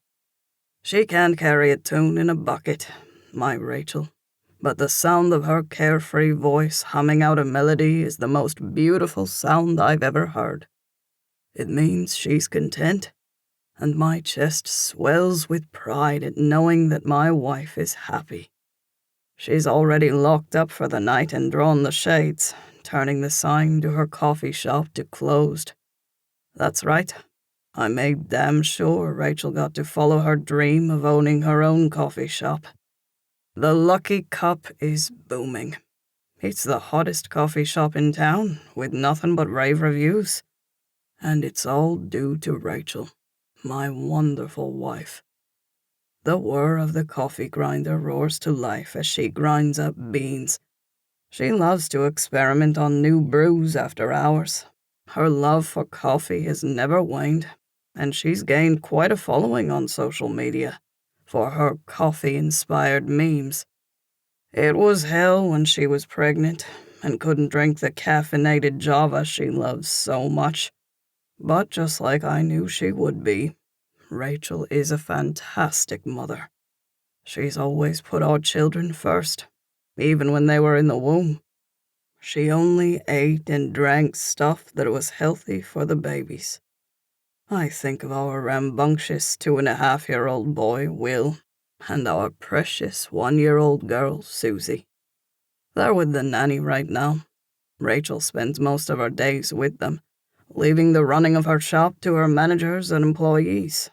But at night she likes to check in on the operations and play with new recipes.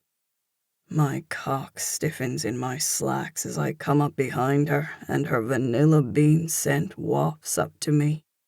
As much as I love our little family, I'm glad to have my wife all to myself right now. My arms circle her from behind as I lean down to kiss the side of her neck. She tilts her head to the side and smiles, not even startled by my presence. She could probably sense me there, much like I can sense her when she's in the vicinity. It still amazes me how strong our bond has gotten. After that first rough patch when she found out about how I stalked her before meeting her, we seemed to grow even closer. She embraced my insanity and obsession, loving even those darkest parts of me. She pours us each a cup of her latest brew and then turns in my arms. "Cream and sugar?" she asks me with a mischievous grin. She already knows my answer. My lips tip up wickedly. "Both." She starts to turn to pour some cream and sugar in my cup, but I have something else in mind tonight. I lift her effortlessly and sit her on the counter in front of me. I taste her lips, getting my dose of sugar. My hands slide along her bare thighs, lifting her little yellow dress up. She whimpers when I brush my fingers over her soaking wet panties. "I've had my sugar," I murmur against her skin as I drop to my knees before her spread thighs, my mouth already salivating. Now, time for my cream. I reach for the coffee cup and take a sip, holding the warm liquid in my mouth for a moment, before I swallow it and quickly descend on her pussy, my hot tongue sucking and licking at the swollen nub that brings her so much pleasure. She jerks under my palms that are holding her thighs open, her head falling back as she lets out a deep moan. "Derek," she moans my name as she forks her fingers into my hair. I continue to lick and suck at her until she's writhing under me. "Give me that sweet cream, baby," I encourage her before taking another sip of coffee, warming my mouth up. When I put my hot tongue on her again, she makes a keening sound, her fingers gripping my hair tightly as she starts to ride my face. I stiffen my tongue, eager to give her what she needs.